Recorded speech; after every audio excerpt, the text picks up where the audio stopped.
बंदी छोड़ सतगुरु रामपाल जी परमेश्वर जी की जय हो।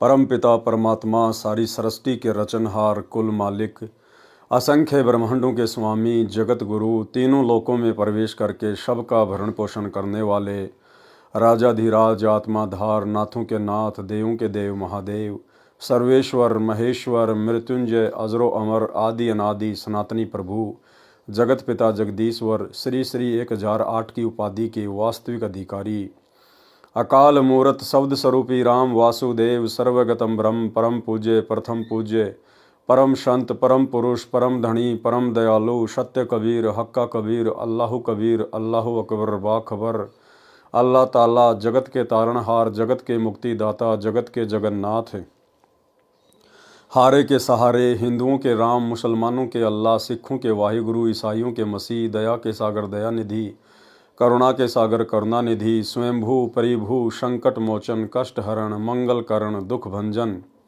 अविगत कबीर निर्विकार निर्विषम परमात्मा अलय अलेख सतगुरु आदि अनादि सतगुरु असली मर्यादा पुरुषोत्तम असली राम असली कृष्ण असली घनश्याम असली मुरारी राजाओं के राजा महाराजाओं के महाराजा शहंशाहों के शहंशाह सम्राटों के सम्राट भगवानों के भगवान अल्लाहों के अल्लाह प्रभुओं के प्रभु मसीहाओं के मसीह सच्चे वाहिगुरु बाबाओं के बाबा पीरों के पीर सेठों के सेठ जगत सेठ सावड़सा सेठ सर्वगुण संपन्न अनंत कोटि कलाओं के स्वामी अनंत कोटि ब्रह्मांडों के नायक योगियों में महायोगी ध्यानियों में महाध्यानी सिद्धों में परम सिद्ध ज्ञानियों में तत्वज्ञानी ब्रह्म ज्ञानी महाज्ञानी परम ज्ञानी सर्वश्रेष्ठ ज्ञानी विज्ञानी युवा कबीर समरथ कबीर असमवात अमित ओजा सच्चे रहनुमा करीम अल्लाह सुभान अल्लाह दुनिया के अंतिम पैगंबर 8 सितंबर 1951 से गांव धनाना जिला सोनीपत हरियाणा भारतवर्ष की पावन भूमि पे प्रकट रियल कल की भगवान श्री नारायण साकार हरि श्री बाबा साहेब शब्द स्वरूपी राम संत श्रोमणी सतगुरु रामपाल जी परमेश्वर जी के चरण कमल में साध संगति से जुड़े हुए देश विदेश से आप और हम सभी सत्सेवक भाई बहनों का अनंत कोटि दंडवत प्रणाम। सत्साई भाई और बहनों, दया परमपिता परमेश्वर जी की सारी सृष्टि के रचनहार सतगुरु रामपाल जी परमेश्वर जी की जिनके शुभ आशीर्वाद से जिनकी विशेष रजा से आप और हम सभी सत्सेवक भाई बहन साध संगति से जुड़कर गुरुदेव भगवान के तत्व ज्ञान को आधार बनाकर दृढ़ता के साथ अपनी आत्मा के कल्याणार्थ हेतु भक्ति मार्ग पर निरंतर आगे की ओर बढ़ रहे हैं। भाई और बहनों, ये कलयुग की बिचली पीढ़ी में साध संगति का नसीब होना गुरुदेव भगवान का विशेष प्रसाद है और गुरुदेव की इस विशेष मेहर को हमने आजीवन इसी प्रकार से मर्यादाओं में रहकर भक्ति करते हुए गुरु को इष्ट मानकर बनाए रखना है। तो भाई और बहनों, पूज्य गुरुदेव जी के कर कमल से लिखित पवित्र ग्रंथ कबीर सागर के सरलार्थ के ऊपर वीडियो बनाने की श्रृंखला जारी है। इसी श्रृंखला में आज हमारा ये 59 नंबर का वीडियो है। प्रत्येक वीडियो में गुरुदेव भगवान के आशीर्वाद से हमें बहुत कुछ समझने और सीखने को मिलता है। आज के वीडियो में भी हमें विषय विकारों को लेकर गुरुदेव भगवान के आशीर्वाद से बहुत कुछ सीखने को मिलेगा और इसके अलावा आदरणीय गरीबदास जी महाराज जी के सदग्रंथ साहिब से सतगुरु रामपाल जी परमेश्वर जी ने कुछ शब्द भी शामिल किए हैं। उन शब्दों को हम पढ़ेंगे, उनको पढ़ने मात्र से भी हम पुण्य के भागी बनते हैं। तो वीडियो में आगे बढ़ते हैं। कबीर सागर का सरलार्थ पेज नंबर 574 अध्याय गुरु महात्म्य का सारांश। कबीर सागर में 39वां अध्याय गुरु महात्म्य पृष्ठ 1895 पर है। गुरु महात्म्य पहले सुमिरन बोध में इसी पुस्तक के पृष्ठ 451 पर लिख दिया है।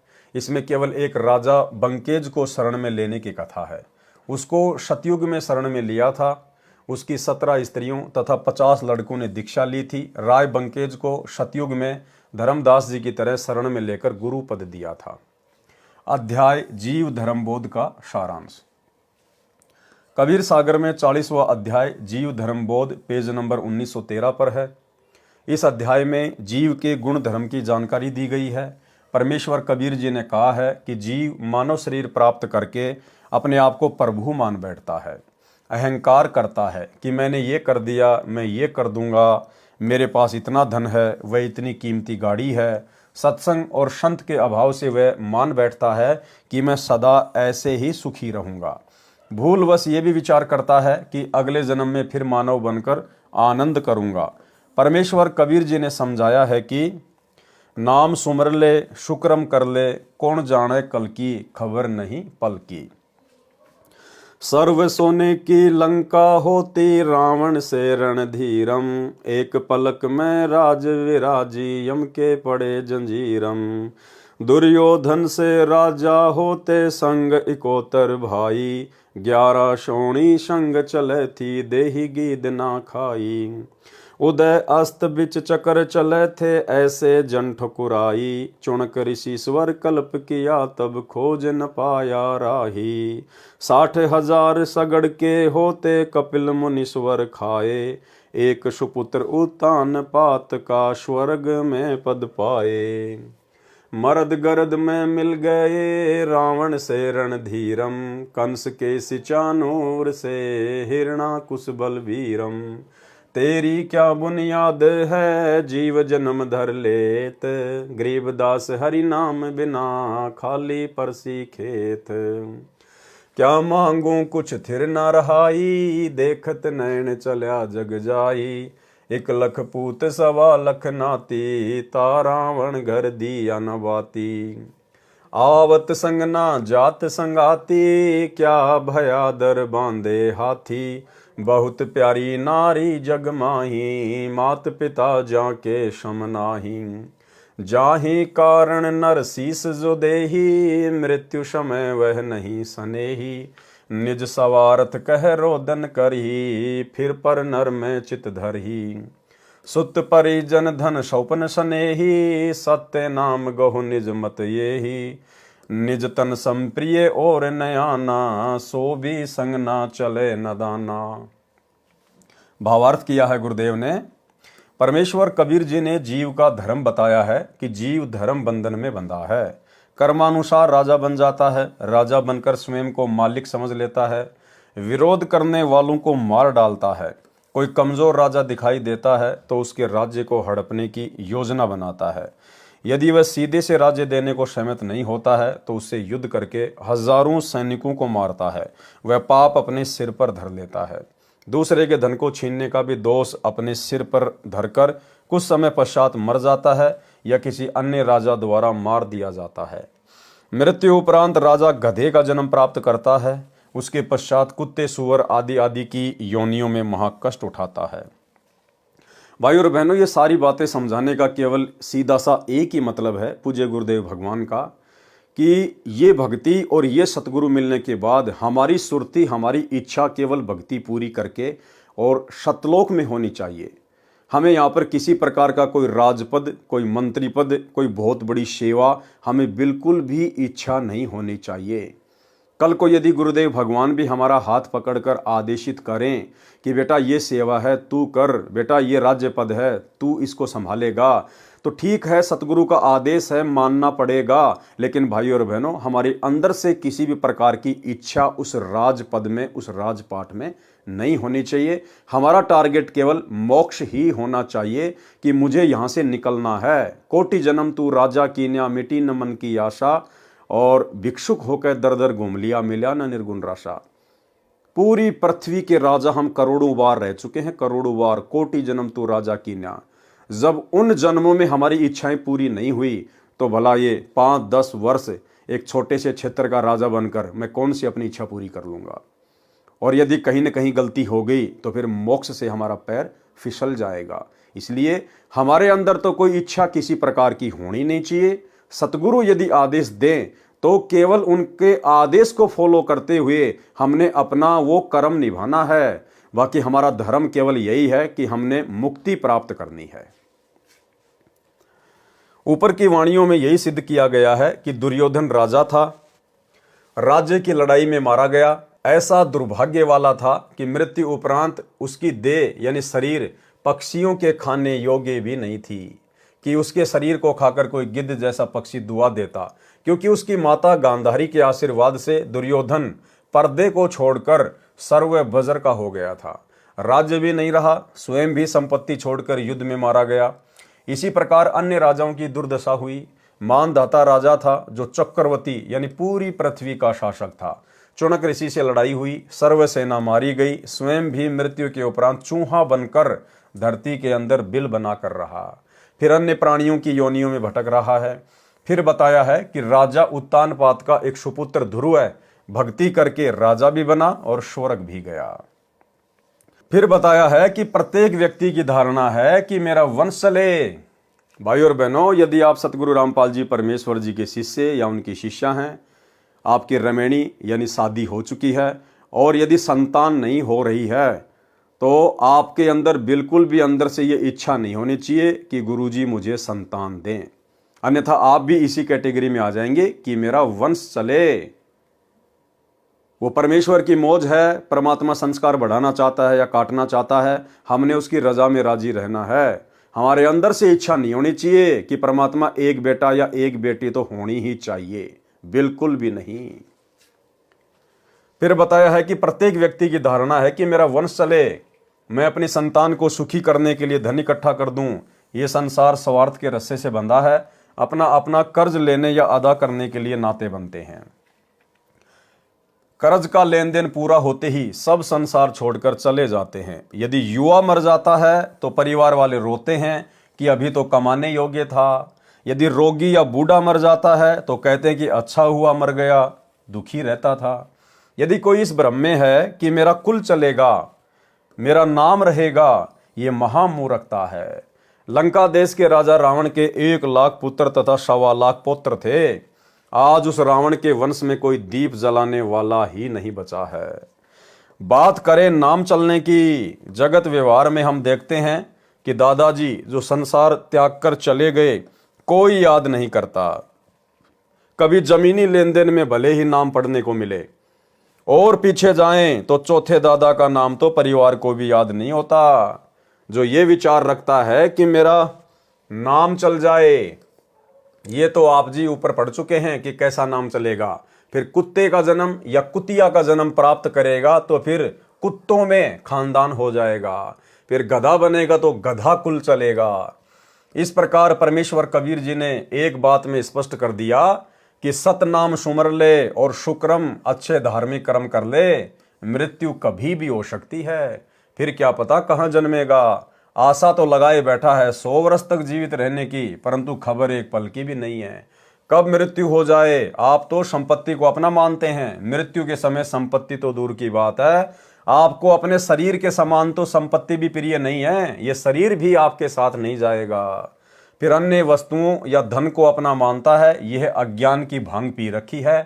परमेश्वर कबीर जी ने कहा है कि कबीर यह माया अटपटी, सब घट आण अड़ी, किस किस को समझाइए कुए भांग पड़ी। भावार्थ, परमेश्वर कबीर जी ने बताया है कि काल निरंजन ने अज्ञान फैलाकर जीव को भवबंधन में मर्यादाएं बनाकर माया इकट्ठी करके धनी बनने की प्रेरणा करके धन इकट्ठा करने की हवस रूपी भांग पिला रखी है। यानी किस ब्रह्मांड रूपी कुएं में ये विचारधारा की भांग डाल रखी है, किस किस को समझाऊं कुएं भांग पड़ी। यानी सभी में यही धारणा बनी है कि कोठी बंगला बनाऊं, बड़ी गाड़ी लूं, बड़ा राजनेता बनूं, बड़ा अधिकारी बनूं। ये सब कुछ करके उसको ज्ञान नहीं कि आगे क्या बनेगा, वह ऊपर बता दिया है। इसलिए जीव धर्म को जानकर भक्ति करनी चाहिए। भक्ति का ज्ञान सतगुरु बताता है। सतगुरु के लक्षण क्या हैं, वे जीव धर्म बोध पृष्ठ 1960 पर लिखे हैं, जो निम्न है। गुरु के लक्षण 4 बखाना। प्रथम वेद शास्त्र ज्ञाना, दूजे हरि भक्ति मन कर्म वचन बानी, तृतीय समदृष्टि कर जानी, चौथे वेद विधि सब कर्मा, ये 4 गुरु गुण जानो मर्मा। भावार्थ, परमेश्वर कबीर जी ने स्पष्ट किया है कि गुरु के 4 लक्षण हैं। एक तो यह है कि वह सर्व वेदों तथा शास्त्रों का ज्ञाता होना चाहिए। दूसरे, परमात्मा की भक्ति करे, अन्य देवी या देव की भक्ति नहीं करता, केवल एक पूर्ण परमात्मा की भक्ति करता तथा करवाता है। तीसरा लक्षण है कि वह सब शिष्यों को एक दृष्टि से देखता है, यानी धनी या निर्धन में अंतर नहीं समझता, सबके साथ एक जैसा व्यवहार करता है। चौथा लक्षण पूर्ण सतगुरु का है कि वह सर्व भक्ति कर्म वेद विधि के अनुसार करता तथा करवाता है। यानी जो प्रमाणित वेदों में भक्ति क्रियाएं लिखी हैं, वही भक्ति करता तथा अनुयायियों से करवाता है। संत गरीबदास जी ने अपनी अमृतवाणी में कहा है, गरीब सतगुरु के लक्षण कहूं मधुरे बैन विनोद, 4 वेद 60 शास्त्र कहे 18 बोध। भावार्थ, सतगुरु सर्व शास्त्रों का ज्ञाता होता है, उन्हीं से सत्संग करके ज्ञान कहता है। पूर्ण सतगुरु के अन्य लक्षण, सोई गुरु पूरा कहावे, जो 2 अक्षर का भेद बतावे। 2 अक्षर यानी सतनाम। एक लखावे एक छुड़ावे, जब प्राणी निज घर को जावे। संत नानक जी ने भी कहा है कि जेतु पढ़्या पंडित, बिन 2 अक्षर बिन 2 नावा, प्रणवत नानक एक लंगाए, जेकर सच समावा। परमेश्वर कबीर जी ने कहा है कि कहे कबीर अक्षर 2 भाक, होगा खसम तो लेगा राख। 2 अक्षर का भेद उपरोक्त महापुरुषों श्री नानक देव जी तथा परमेश्वर कबीर जी तथा संत गरीबदास जी के अतिरिक्त कोई नहीं जानता था, या अब मुझ दास पर कृपा हुई है। सतनाम में 2 अक्षर हैं, एक ओम है, दूसरा अक्षर उपदेशी को दीक्षा के समय बताया जाता है। श्रीमद् भगवद गीता अध्याय 17 मंत्र 23 में कहा है कि सच्चिदानंद घन ब्रह्म यानी परमेश्वर की भक्ति 3 मंत्रों ओम तत्सत का जाप करने का निर्देश है। सृष्टि की आदि में तत्वदर्शी संत यही भक्ति करते तथा कराते थे। सृष्टि की आदि में, सृष्टि की आदि क्या होती है भाई और बहनों? सृष्टि की शुरुआत में तत्वदर्शी संत यही भक्ति करते तथा कराते थे। सृष्टि की आदि में तो कौन हुआ तत्वदर्शी संत? स्वयं कबीर भगवान। मनुष्य भी जीव है, ये जीव विशेष में गिना जाता है। अन्य सामान्य जीव हैं। मानव जीव को अपना मोक्ष कराने का अवसर प्राप्त होता है, जो अन्य जीवों को नहीं होता है। जीव धर्म बोध में मानव के लिए प्रेरणा है। मानव को बताया गया है कि जो भक्ति नहीं करते वे अपना मानव जीवन नष्ट करके जाते हैं। जो भक्ति करते हैं उनकी भक्ति शास्त्र अनुकूल नहीं है तो भी उनका मानव जीवन व्यर्थ हो जाता है। जिनको पूर्ण सतगुरु नहीं मिला वे भक्ति करके भी असफल रहते हैं। जो भगत एक पूर्ण परमात्मा की भक्ति न करके अन्य देवी देवताओं या तीर्थों व्रतों तक सीमित हैं, वे भी मानव जीवन का वास्तविक लाभ नहीं उठा पाते। जो ब्रह्म की साधना करते हैं वे भी पूर्ण मोक्ष प्राप्त नहीं करते। जो श्रीमद् भगवद गीता अध्याय 18 श्लोक 62 तथा अध्याय 15 श्लोक 4 में बताया है। गीता ज्ञानदाता ने कहा है कि हे अर्जुन, तू सर्व भाव से उस परमेश्वर की शरण में जा, उसकी कृपा से ही तू परम शांति को तथा सनातन परम धाम शाश्वत स्थानम को प्राप्त होगा। गीता अध्याय 18 श्लोक 62। परम शांति उसे कहते हैं जब जीव का जन्म मरण का चक्कर समाप्त हो जाता है, उसका जन्म नहीं होता। गीता ज्ञानदाता ने कहा है कि तत्वदर्शी संत मिलने के पश्चात परमेश्वर के उस परम पद की खोज करनी चाहिए, जहां जाने के पश्चात भगत फिर लौटकर संसार में नहीं आता। उस परमेश्वर की भक्ति करो जिसने इस संसार रूपी वृक्ष की रचना की है। गीता अध्याय 15 श्लोक 4। गीता अध्याय 8 श्लोक 16 में कहा है कि जो ब्रह्म साधना करते हैं वे ब्रह्मलोक में जाते हैं। ब्रह्मलोक गए प्राणी भी पुनरावर्ती यानी जन्म मरण को बार बार प्राप्त करने वाली स्थिति को पुनरावर्ती कहते हैं, उसी में है। ब्रह्मलोक में गए साधक भी पुण्य समाप्त होने के पश्चात पुनः लौटकर संसार में आते हैं, वे जन्म मरण में रहते हैं। उपरोक्त परमाणु से सिद्ध हुआ कि परमेश्वर की भक्ति के अतिरिक्त यदि किसी अन्य भगवान की भक्ति इष्ट रूप में की जाती है तो उससे न तो सनातन परम धाम यानी सतलोक प्राप्त होता है, न जन्म मरण समाप्त होगा, यानी परम शांति प्राप्त नहीं होगी। परम शांति सनातन परम धाम केवल परमेश्वर यानी सत्य पुरुष जी की भक्ति से प्राप्त होते हैं, जो पूर्ण सतगुरु ही यथार्थ साधना तथा ज्ञान बताता है। जीव धर्म बोध में बस विशेष ज्ञान तो इतना ही है, परंतु इसमें अधिक विस्तार से ज्ञान दिया है, जिसको कबीर पंथियों ने बहुत खराब भी कर रखा है, मिलावट की हद पार कर रखी है। उदाहरण के लिए कबीर सागर में जो ज्ञान है वह कबीर साहब का बताया हुआ ही सत्य है। कबीर सागर धर्मदास जी ने विक्रमी संवत 1550 सन 1497 के आसपास लिखा था। उसके पश्चात तो धर्मदास बहुत वृद्ध हो गए थे। कबीर सागर के कई अध्यायों में अंग्रेजों तक का ज्ञान दिया है। अंग्रेज तो सन 1749 से 1947 तक थे। उससे पहले सन 1497 में अंग्रेजों का नामो निशान भी नहीं था। तो अंग्रेजों की गतिविधि तथा उनके द्वारा किया गया कोई भी आध्यात्मिक बिगाड़ का वर्णन कबीर सागर में नहीं आ सकता। यानी धर्मदास जी के वंशजों ने अंग्रेजों का ज्ञान भी कबीर सागर में ठोक दिया, जिस समय भारत में अंग्रेजों को कोई जानता भी नहीं था। जैसे जीव धर्मबोध पृष्ठ 2054 पर लिखा है कि अंग्रेजों के ग्रंथों में लिखा है कि 2 बंदर बिना पूंछ के हैं, दो पैरों से मनुष्य की तरह चलते हैं, दोनों हाथों से कार्य करते हैं। फिर लिखा है कि अंग्रेजी के अखबार में लिखा है कि दो मनुष्य पूंछ वाले देखे गए हैं। अंग्रेजों के ग्रंथन माही, बिन पूंछ वानर ये आही। अंग्रेजी के अखबार बखाने, द्वय मानुष दूमकार लखाने। दोनों पगते नर ज्यों चाले, दोनों हाथ काम में डाले। हवस देश के जंगल जवहां, द्वय मानुष दूम युक्त रहे तवहां। अब बताओ कौन समझ सकता है परमात्मा के बिना? कौन संदेह व्यक्त करेगा कि भैया कबीर जी की वाणियां नहीं होंगी? इसी प्रकार से काल ने कबीर पंथियों से सेट करवा रखी है। अंग्रेजों के अखबार तक का नाम लिख दिया गया। बताओ उस समय ना तो कोई अंग्रेज जानता था, ना उस समय अमेरिका की खोज हुई थी, लेकिन जबरदस्ती काल प्रेरणा से कबीर पंथियों ने क्या क्या ठोक दिया। जीव धर्म बोध पृष्ठ 2055 पर लिखा है कि अमेरिका में एक दादूर मेंढक है। जब वह रोता है तब अमेरिका में कलेश यानी झगड़ा होता है। बताओ कबीर पंथियों ने लिख दिया कि अमेरिका में एक ऐसा मेंढक है, जब वो मेंढक रोता है तो घर घर में झगड़ा शुरू हो जाता है। इतनी मिलावट कर रखी है। दादूर एक अमेरिका देसा, रुदन करे जब लह कलेशा। विचार करें, परमेश्वर कबीर जी सशरीर सतलोक सन 1518 में गए। उस समय तक न तो कोई अखबार प्रचलित था और न अंग्रेजी भाषा थी, न कोई अमेरिका देश का नाम जानता था।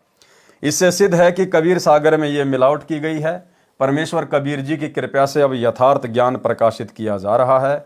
इसी प्रकार अन्य प्रश्नों पर गड़बड़ी कर रखी है जो त्यागने योग्य है। इसलिए कबीर सागर का सरलार्थ पुस्तक बनाई है, जो सत्य असत्य को भिन्न भिन्न करके बनाई है। जीव धर्मबोध पेज 5 व 6 पर दोहे हैं। कौन धर्म है जीव को, सब धर्मन सरदार। जाते पावे मुक्ति गति, उतरे भव निधि पार।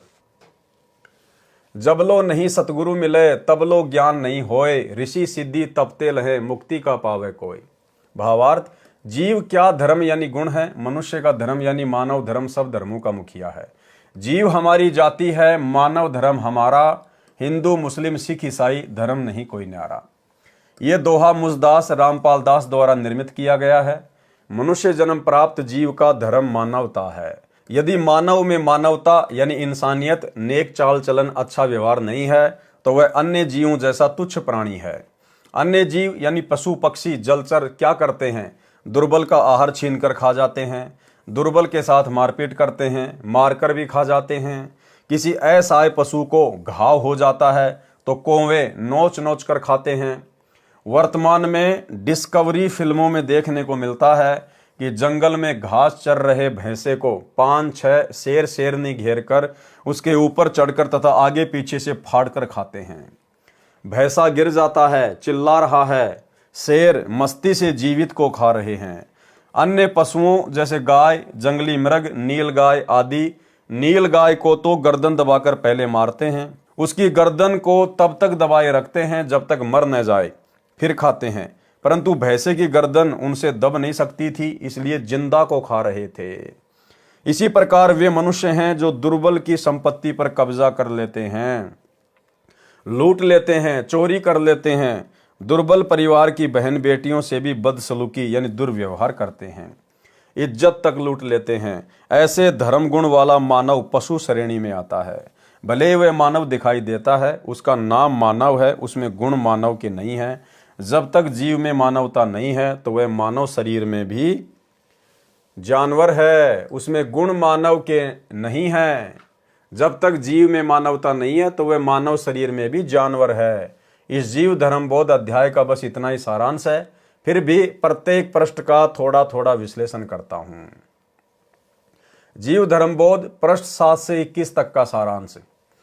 पृष्ठ 6 का सारांश ऊपर कर दिया गया है। अब पृष्ठ 7 से 21 तक का सारांश वर्णन करता हूं। पृष्ठ 7 से 21 तक बताया है कि जीव को काम यानी भोग विलास की इच्छा, क्रोध, मोह, लोभ तथा अहंकार विशेष प्रभावित करते हैं। ये 5 विकार कहे गए हैं। इनके सूक्ष्म स्वरूप को इनकी प्रकृति कहा जाता है, जो संख्या में प्रत्येक की 5-5 हैं, जो 25 प्रकृति कहलाती हैं। जीव धर्म बोध पृष्ठ 7 पर विशेष ज्ञान है, जो श्रीमद् भगवद गीता अध्याय 13 से मेल करता है। नाम शरीर क्षेत्र सो जाना, तेहि अंदर बाहर का ज्ञान। जो विकल्प कारण गाई, चित शक्ति क्षेत्रज कहाई। नाम तासु क्षेत्रज कहीजे, सो सब वासना से भीजे। इस पृष्ठ पर एक वाणी पुराने कबीर सागर में है जो नहीं लिखी गई है। क्षेत्रीय नाम जीव कहलाई, जाको ये देही दीनी साई। भावार्थ, शरीर को क्षेत्र यानी खेत कहते हैं। जिस जीव को शरीर प्राप्त होता है वह क्षत्रिय कहा जाता है। जो इस क्षेत्र यानी शरीर की रचना को जानता है वह क्षेत्रज कहा जाता है। क्षेत्रज मन यानी काल निरंजन कहा जाता है, क्योंकि जब तक मानव शरीरधारी जीव सतगुरु शरण में नहीं आता तब तक मन सर्व भोग का आनंद शरीर के द्वारा लेता है। इसलिए वाणी में लिखा है कि मन सब वासना में भीगा रहता है। जब पूर्ण सतगुरु मिल जाता है तो इस क्षेत्र रूपी शरीर का यथार्थ प्रयोग प्रारंभ होता है। श्रीमद् भगवद गीता अध्याय 13 श्लोक 1, 2 तथा 33 में उपरोक्त प्रमाण है। गीता ज्ञान दाता काल ब्रह्म यानी ज्योति निरंजन ने बताया है कि हे अर्जुन, ये शरीर क्षेत्र इस नाम से कहा जाता है। तत्वदर्शी संत कहते हैं कि जो इसको जानता है वह क्षेत्रज कहा जाता है। अध्याय 13 श्लोक 1। हे अर्जुन, सर्व क्षेत्रों में क्षेत्रज भी मुझे ही जान, और क्षेत्र तथा क्षेत्रज का जो ज्ञान है वह ज्ञान है, ऐसा मेरा मत है। भावार्थ है कि शरीर यानी क्षेत्र तथा काल ब्रह्म क्षेत्रज का ज्ञान कराने वाला ही वास्तविक ज्ञान है। ये गीता ज्ञानदाता ने कहा है कि मेरा विचार है। अध्याय 13 श्लोक 2। हे अर्जुन, जिस प्रकार एक ही सूर्य इस संपूर्ण लोक यानी पृथ्वी लोक को प्रकाशित करता है, उसी प्रकार क्षेत्रीय यानी जीवात्मा संपूर्ण क्षेत्र यानी शरीर को प्रकाशित करता है। अध्याय 13 श्लोक 33। विचार करें, गीता प्रेस गोरखपुर से प्रकाशित तथा श्री जयदयाल गोविंदका द्वारा अनुवादित तथा अन्य सर्व अनुवादकों द्वारा गीता अध्याय 13 श्लोक 1 में क्षेत्रज का अर्थ किया है कि जो क्षेत्र को जानता है वह क्षेत्रज कहा जाता है। फिर गीता अध्याय 13 श्लोक 2 में क्षेत्रज का अर्थ जीवात्मा किया है। ये अज्ञानता का प्रमाण है। फिर गीता अध्याय 13 के श्लोक 33 में क्षेत्रीय का अर्थ जीवात्मा किया है। इससे एक बात तो ये स्पष्ट हुई कि गीता का अनुवाद करने वालों को भी ज्ञान नहीं, तथा दूसरी बात ये स्पष्ट हुई कि परमेश्वर कबीर जी का ज्ञान प्रमाणित सदग्रंथों से मेल करता है, तथा जो इनमें नहीं है वह ज्ञान भी परमेश्वर कबीर जी ने बताया है। वह स्वतः सत्य मानने योग्य है। यही ज्ञान परमेश्वर कबीर जी द्वारा जीव धर्म बोध पेज 7 में कहा है। पृष्ठ 8 से 12 तक अभिमान की जानकारी बताई है कि ज्यों ज्यों जीव में तुच्छता आई, त्यों त्यों अधिक अहंकार समाई। ज्यों ज्यों श्रेष्ठ पद को पावे, त्यों त्यों तामें दीनता आवे। भावार्थ, जीव में ज्यों ज्यों नीचता आती है उसमें अहंकार बढ़ता चला जाता है, तथा ज्यों ज्यों भक्ति करके आत्मा में अध्यात्म शक्ति बढ़ती है त्यों त्यों उस भगत में आधीनी यानी दीनता आती है। जीव धर्मबोध के पेज 9 पर कहा है कि अहंकार किसी को शरीर की शक्ति का होता है, किसी को राज्य का, किसी को धन का, किसी को परिवार में अधिक सदस्यों का हो जाता है, वह नाश का कारण बनता है। इसी प्रकार पृष्ठ 12 तक ज्ञान है कि परमेश्वर की दरगाह यानी परमात्मा के न्यायालय में न्याय होगा। हजरत सुलेमान की वाणी है कि जो तपस्वी तप करते हैं उसका अभिमान करते हैं। यदि राई भर यानी जरा सा भी अभिमान जीव को किसी भी प्रकार का है, वह बहिष्ठ यानी स्वर्ग में पैर नहीं रख सकता। अगर राई जितना भी अभिमान धन का, दौलत का, परिवार का, संपत्ति का, बेटे बेटियों का, किसी पद या पोस्ट का, अगर राई जितना भी अभिमान है तो हजरत सुलेमान ने कहा, जो कि मुसलमान धर्म में पैगंबर हुए हैं, उन्होंने कहा कि वो बहिष्ठ यानी स्वर्ग में नहीं जा सकता। तो सोचिए भाई और बहनों, हमें तो सतलोक में जाना है। तो सोचिए आप और हमारे अंदर तो नामो निशान ही खत्म हो जाना चाहिए सतगुरु आशीर्वाद से, भक्ति के प्रभाव से, अभिमान और अहंकार का। फिर मकबूल नाम के रसूल ने कहा है कि जो दीन यानी आधीन होते हैं उनको बड़ी पदवी प्राप्त होती है। पृष्ठ 11 पर कहा है कि कोई धन का अभिमान करता है वह भी नरक का भागी होता है। कबीर सब जग निर्धना, धनवंता ना कोई, धनवंता सो जानिए राम नाम धन होई। प्रथम अमीर कबीर भया, पुनी अकबर अल्लाह, सो कबीर अकबर सोई, कहे कि ब्रिया ताह। अल्लाह जब बनी बैठियों पहुंची उनकी मौत, दोजख में दाखिल भये राजा सहित सब फौज। भावार्थ, संसार में कोई धनवान नहीं है, सब निर्धन है। यदि कोई सांसारिक धनवान है तो मृत्यु के उपरांत बाद में वो निर्धन है। केवल भगत ही धनवान है और कोई धनवान नहीं है। संसार में या तो कबीर धनवान है या अकबर अल्लाह। कबीर या अल्लाह अकबर एक ही है। अन्य व्यक्ति जो अपने आप को परमात्मा मानता है, जैसे वर्तमान में जज अपने आप को लॉर्ड मानते हैं, यदि कोई वकील खासकर हाई कोर्ट तथा सुप्रीम कोर्ट के जजों को माय लॉर्ड यानी मेरे मालिक कहकर संबोधित नहीं करते तो उनको कोर्ट से लाभ मिलने का अवसर कम होता है।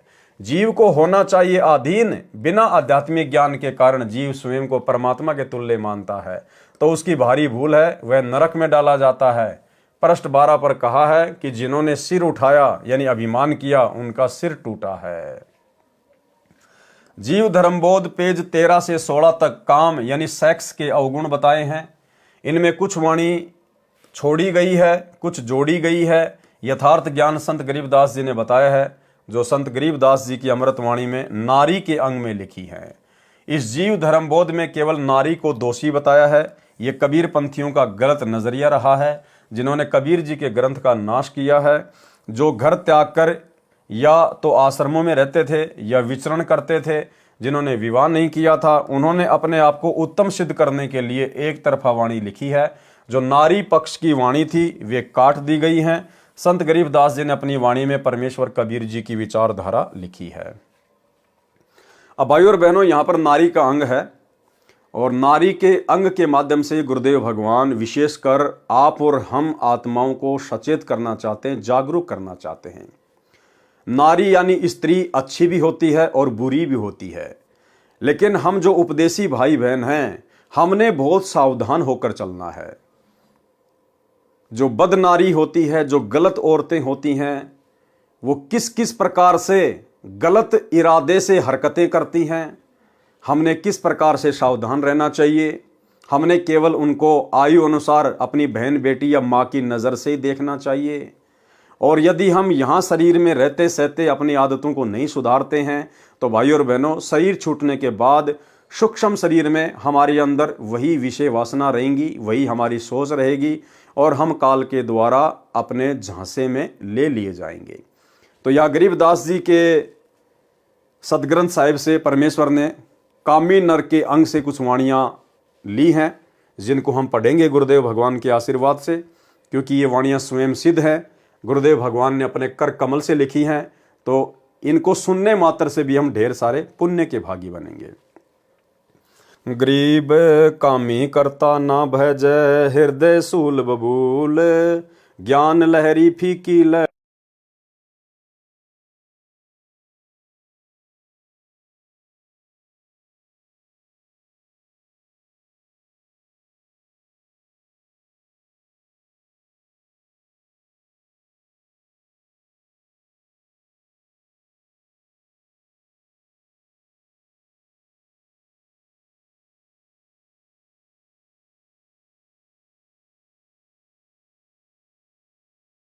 गए राम गुण भूल। गरीब कामी कमंद चढ़ नहीं, हृदय चंचल चोर, जाका मुख नहीं देखी ये पापी कठिन कठोर। गरीब कामी तजय ना कामना, अंतर बसै कुजान, साधु संगति भावे नहीं, जुगन जुगन का स्वान। गरीब कामी तजय ना कामना, हृदय जाका बंक, जमपुर निश्चय जाएगा, ज्ञानी मिलो असंख। गरीब कामी तजय ना कामना, काला मोंडा ताही, जमपुर निश्चय जाएगा, मोसी गिने ना माए। गरीब कामी तजय ना कामना, ना हृदय हरि हेत, जमपुर निश्चय जाएगा, सारे कुटुंब समेत। गरीब कामी जमपुर जाते हैं, सतगुरु से नहीं साट, मशक बांध यम ले गया, कुल कुल आया काट। गरीब हमरी बानी ना सुने, जम किंकर की मान, छाती तोरे देखते होगी खेचा तान। गरीब हमरी बाणी ना सुने, पूजे घोर मसीत, मशक बांध यम ले गए, नहीं छुटावे भीत। अब देखो यहां परमात्मा ने क्या कहा है, गरीब हमरी बाणी ना सुने, हमरी बाणी ना सुने, यानी आज सतगुरु रामपाल जी परमेश्वर जी ने हमें जो अनमोल ज्ञान दे दिया है, जो सत्संग करके छोड़ दिए हैं, जो भक्ति मर्यादा हमें बता दी गई हैं, जो उनके ऊपर नहीं चलेगा, जो मर्यादा तोड़ेगा, सत्संगों के विरुद्ध चलेगा, जैसा कि वर्तमान में गुरुदेव का कलयुगी परिवार, सभी सतलोक आश्रम वाले भाई बहन उस कलयुगी परिवार के पीछे पीछे परमेश्वर की वाणियों को फॉलो नहीं कर रहे।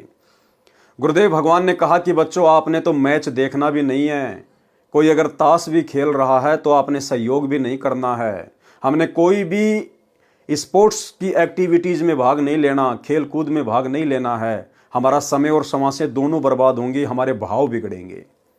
इसके बावजूद सतगुरु रामपाल जी परमेश्वर जी के कलयुगी परिवार ने धनाना गांव में 1 करोड़ रुपए की लागत से गांव वालों के लिए बैडमिंटन का स्टेडियम बना दिया। और पैसा किसका? भगत समाज का।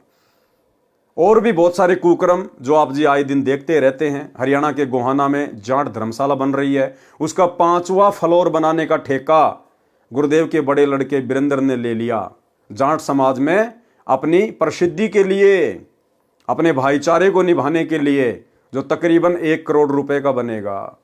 धनाना आश्रम में बहुत बड़े हॉस्पिटल का काम शुरू कर दिया गया। गुंडों की सीबीआई जांच का समर्थन करवा दिया गया। 5 लाख रुपए राजपूत करणी सेना को आनंदपाल सिंह की सीबीआई जांच के लिए दे दिए गए।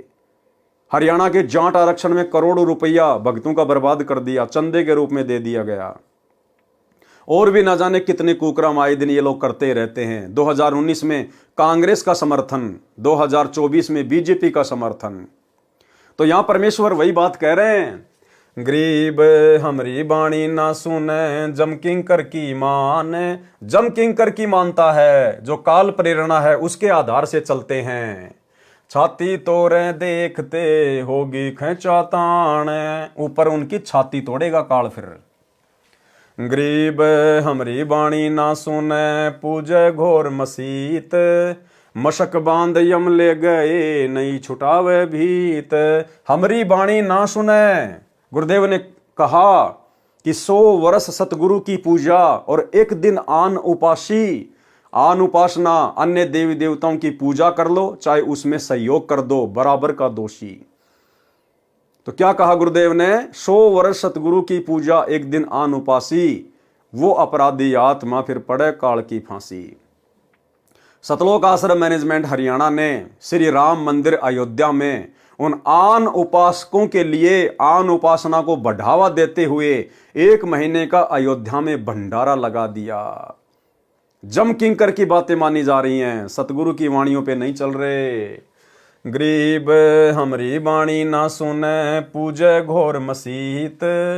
मशक बांध यम ले गए, नहीं छुटावे भीत। गरीब हमरी बाणी ना सुने, देवल पूजन जाए। मशक बांध यम ले गए, जुगन जुगन ढकाए। गरीब हमरी बाणी ना सुने, ना सतगुरु का भाव। मशक बांध यम ले गए, देकर बहुत संताव।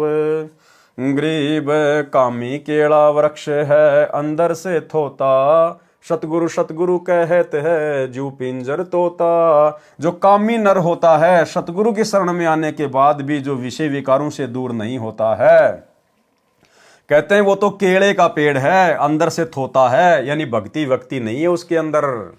वो दिखाई देता है भगत, लेकिन जो विषय विकारों में पड़ा हुआ है उसके अंदर भक्ति नहीं है, वो तो केले के पेड़ की तरह थोता है। और सतगुरु सतगुरु कहते हैं, जू पिंजर तोता। जैसे पिंजरे का तोता, इस प्रकार से वो भगत होता है। केवल ऊपरी जुबान से सतगुरु सतगुरु अपने गुरु को भगवान भगवान कहता है, लेकिन अंदर से सारे विषय विकार ज्यों के त्यों है। इसलिए गुरुदेव भगवान ने हमें नित्य नियम में एक वाणी लिख के दी है कि कामी क्रोधी लालची, इनसे भक्ति ना होए। भक्ति करे कोई शूरमा, जाति वर्ण कुल खोए। भाई और बहनों, साध संगति से जुड़े हुए भाई बहनों के ऊपर ये वाणी बिल्कुल परफेक्ट सिद्ध होती है। परमेश्वर की विशेष रजा इन सभी विषय विकारों से दूर हटने की केवल सत्सेवकों पे हुई है। काम, क्रोध, लोभ, लालच, जाति और कुल, धर्म, इन सब के अभिमान को हमने तोड़ फेंका है। गरीब कामी केला वृक्ष है अंदर से थोता, सतगुरु सतगुरु कहत है जू पिंजर तोता। गरीब कामी का गुरु कामिनी जैसे मीठी खांड, जोगनी जमपुर ले गई मारे भड़वे भांड।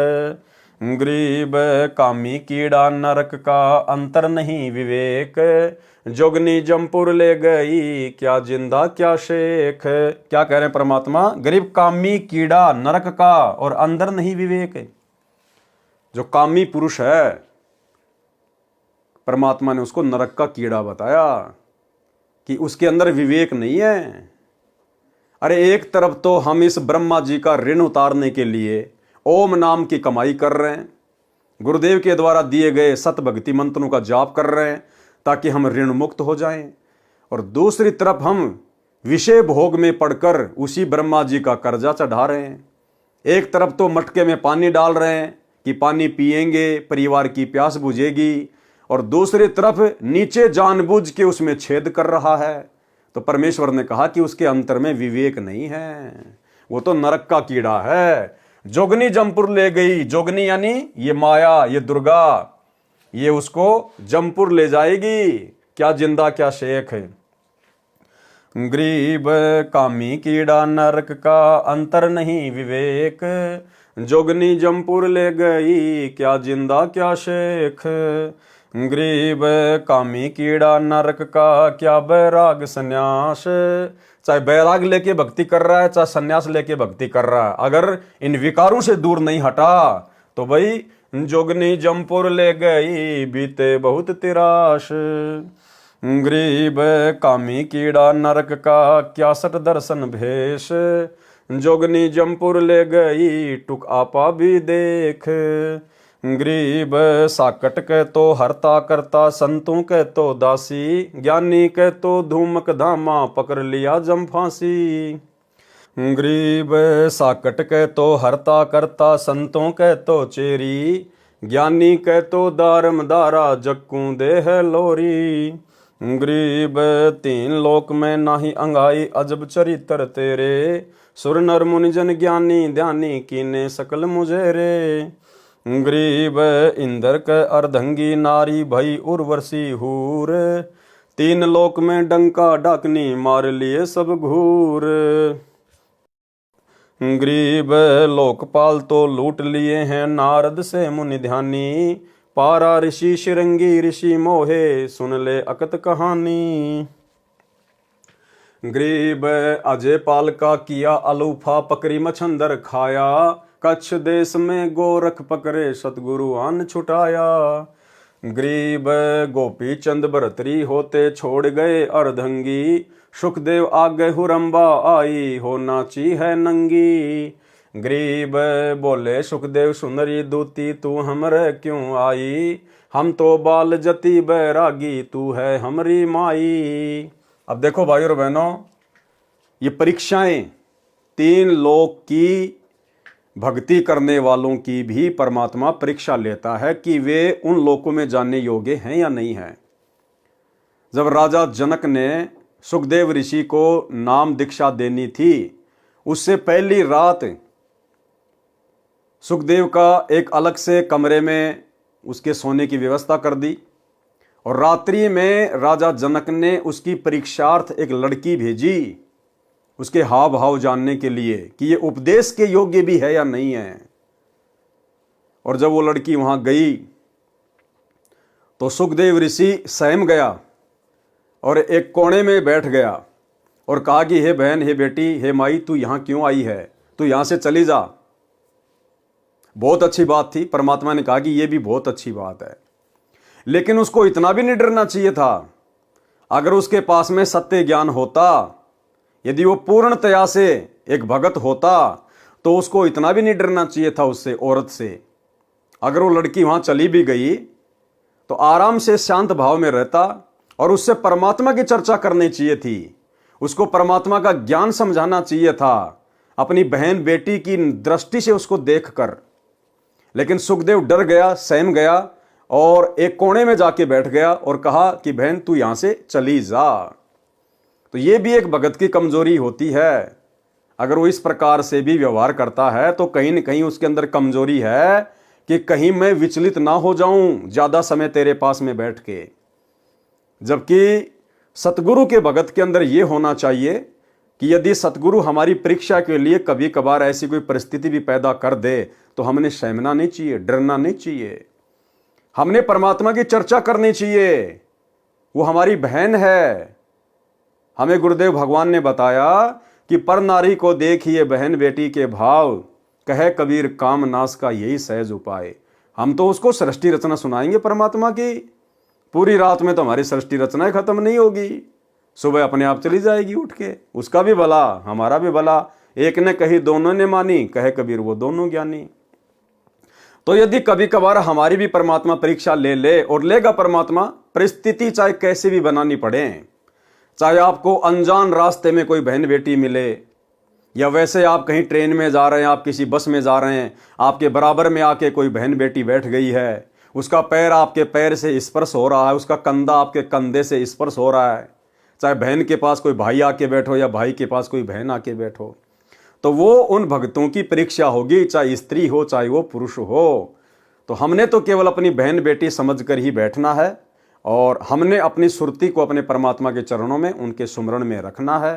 तो इस प्रकार से सतगुरु भी भक्तों की परीक्षा लेगा, जैसे राजा जनक ने सुखदेव की ली थी।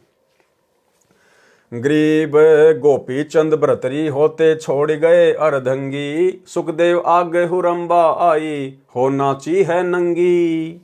गरीब बोले सुखदेव सुंदरी दूती तू हमरे क्यों आई, हम तो बाल जति बैरागी तू है हमरी माई। गरीब मैं तुम्हारी अर्धंगी नारी तू हमरा भरतार, स्वर्ग लोक से हम चल आई देखो नाच सिंगार। गरीब तुम्हारी नजर कुटिल है दूती कड़वे नैन कटारे, माता को तो नाता राखो हम हैं पुत्र तुम्हारे। गरीब सुल्तानी तज बलक बुखारा 16 सहन सहेली, 18 लाख तुरा जिन छाड़या बंके बाग हवेली। गरीब नारी नाही नाहरी बागनी बुरी बलाए, नागनी सब जग डस लिया सतगुरु कर सहाय। अब क्या कह रहे हैं परमात्मा कि सभी नारियां भी गलत नहीं है। नारी नाही नाहरी, नाहरी होती है बागनी। तो परमात्मा कहते हैं सभी औरतें गलत नहीं होती हैं।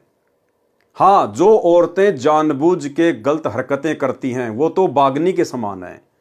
शेर की जो पत्नी होती है, शेरनी कहते हैं, वो तो शेरनी के समान है। जो गलत होती है, जिसकी नीयत गलत होती है, उससे तो भगत ने दूरी ही बना के रहना चाहिए। गरीब नारी नाही नाहरी बागनी बुरी बलाए, नागनी सब जग डस लिया सतगुरु करे सहाय। गरीब नारी नाही नाहरी बागनी बुरी बलाए, नागनी सब जग डस लिया सतगुरु लिए छुटाए।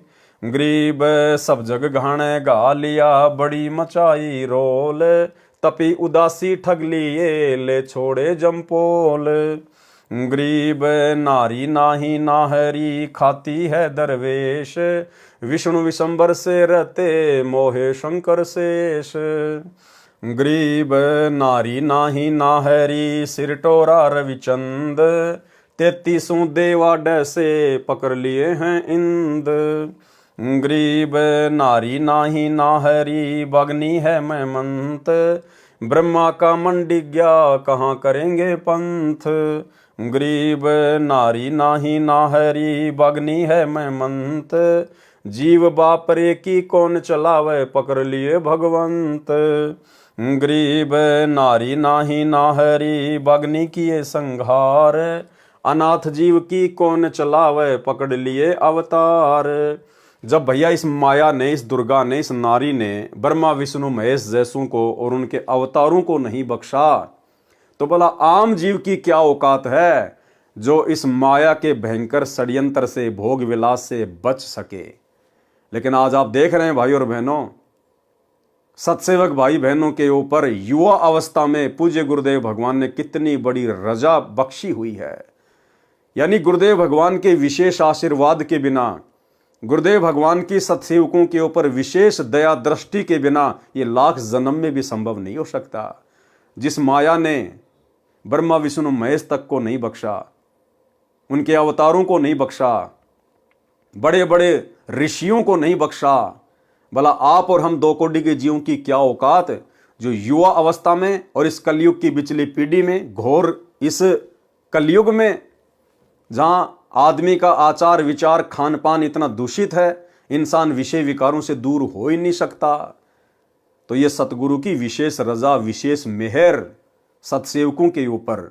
और भाई और बहनों, हमने इसी प्रकार आधीनी के साथ प्रतिदिन अपने गुरुदेव भगवान को दंडवत करते हुए रोजाना उनसे विनम्र भाव से आधीनी से कि हे गुरुदेव भगवान, अपने दास पर, अपनी दासी पर इसी प्रकार से दया बनाए रखना परमात्मा। यदि आपकी नजर एक क्षण के लिए भी हट गई परमात्मा, ये माया, ये काल, ये तो मुंह फाड़ कर खड़ा है, खाने के लिए मुंह फाड़ कर। गरीब नारी नाही नाहरी, बगनी है मैं मंत, जीव बापरे की कौन चलावे, पकड़ लिए भगवंत। गरीब नारी नाही नाहरी, बगनी किए संघार, अनाथ जीव की कौन चलावे, पकड़ लिए अवतार। गरीब नारी नाही नाहरी, बगनी है मैं मंत, सतगुरु के प्रताप से उबरे कोई एक संत। सतगुरु के प्रताप से उबरे कोई एक संत। और एक छोटा सा सत्संग गुरुदेव भगवान का, हिसार जेल से आई हुई ऑडियो। गुरुदेव भगवान ने स्पष्ट कर दिया कि अगर सतगुरु की रजा ना हो तुम इससे बच नहीं सकते, तुम तो मन में विचार भी नहीं कर सकते। यानी आज जितने भी सत्सेवक भाई बहन हैं जो विषय वासनाओं से दूर है, अपनी भक्ति को प्रथम महत्व देते हुए निरंतर आगे बढ़ रहे हैं, गुरुदेव भगवान ने स्पष्ट कर दिया कि सतगुरु की विशेष कृपा और रजा के बिना आदमी इनसे दूर नहीं हो सकता। यानी वर्तमान में हम सत्सेवकों के ऊपर हिसार जेल में बैठे हुए अंतर्यामी सर्वशक्तिमान सतगुरुदेव भगवान का कितना बड़ा आशीर्वाद है। सुनिए सत्संग। गण गंधर्व इंद्र लर्जे, धन मात पिता जिन सिरजे, भया सपतपुरी में साका, सुल्तानी मार्ग बाका। कदे सपतपुरी ऊपर वहां भी साका माच गया, किसा गजब कर दिया उसने तो भगवान। इतनी हिम्मत सबकी नहीं हो सकती। नोना बेरा गुरु कुमार से कुंभ है, घट काटे खोट, अंदर हाथ दे ले बेला, अंदर हाथ सहारा दे के ऊपर मारे चोट। साथ था दाता, अंदर से हिम्मत दी, ना कहने की बातें छुट्टा ना करता। ये तो बहुत बड़ा छोटा था। अंदर से हिम्मत दी, ना कहने की बातें छुट्टा ना करता। ये तो बहुत बड़ा छोटा था। अंदर से हिम्मत दी, ना कहने की बातें छुट्टा ना करता। ये तो बहुत बड़ा छोटा था। मारे जैसे चटकुंजिया पे ये छोटा सा काम ना छूटे। कहते रंडी ठंडी ना तुझे ये नरकी ये काग, मुल्क बुखारा छोड़ दिया। ठीक है, पिछली लाख या पिछली लाख थी। इब हम तक कह रहा बालक अनजान सांप ने पकड़न भाग ले, माँ बाप के पकड़ ले, रो चेहरा जी रो, उठा के दूर भाग जाएंगे उससे। गरीब नारी नाही नाहरी, बगनी है मैं मंत, सतगुरु के प्रताप से उबरे कोई एक संत। बगनी आई रे बगनी, बगनी आई रे बगनी, नागनी खाती है ठगनी, नागनी खाती है ठगनी। मुनियर मोहे हैं दूती, मुनियर मोहे हैं दूती, सतगुरु के काली कूती, सतगुरु के काली कूती। इंदर के तो पटरानी, इंदर के तो पटरानी, ब्रह्मा बरता है पानी, ब्रह्मा बरता है पानी। शंकर पलकों पर राखे, शंकर पलकों पर राखे, व्यरसब पर चढ़कर हाँके, व्यरसब पर चढ़कर हाँके। विष्णु बिलावल भी ना है, विष्णु बिलावल भी ना है, लक्ष्मी जूं लो लीना है, लक्ष्मी जूं लो लीना है। तिरगुण ताना है तूरा, तिरगुण ताना है तूरा, साधु निकसेंगे सूरा, साधु निकसेंगे सूरा। या मलमूत्र की काया, या है मलमूत्र की काया, दुर्वासा गोता खाया, दुर्वासा गोता खाया।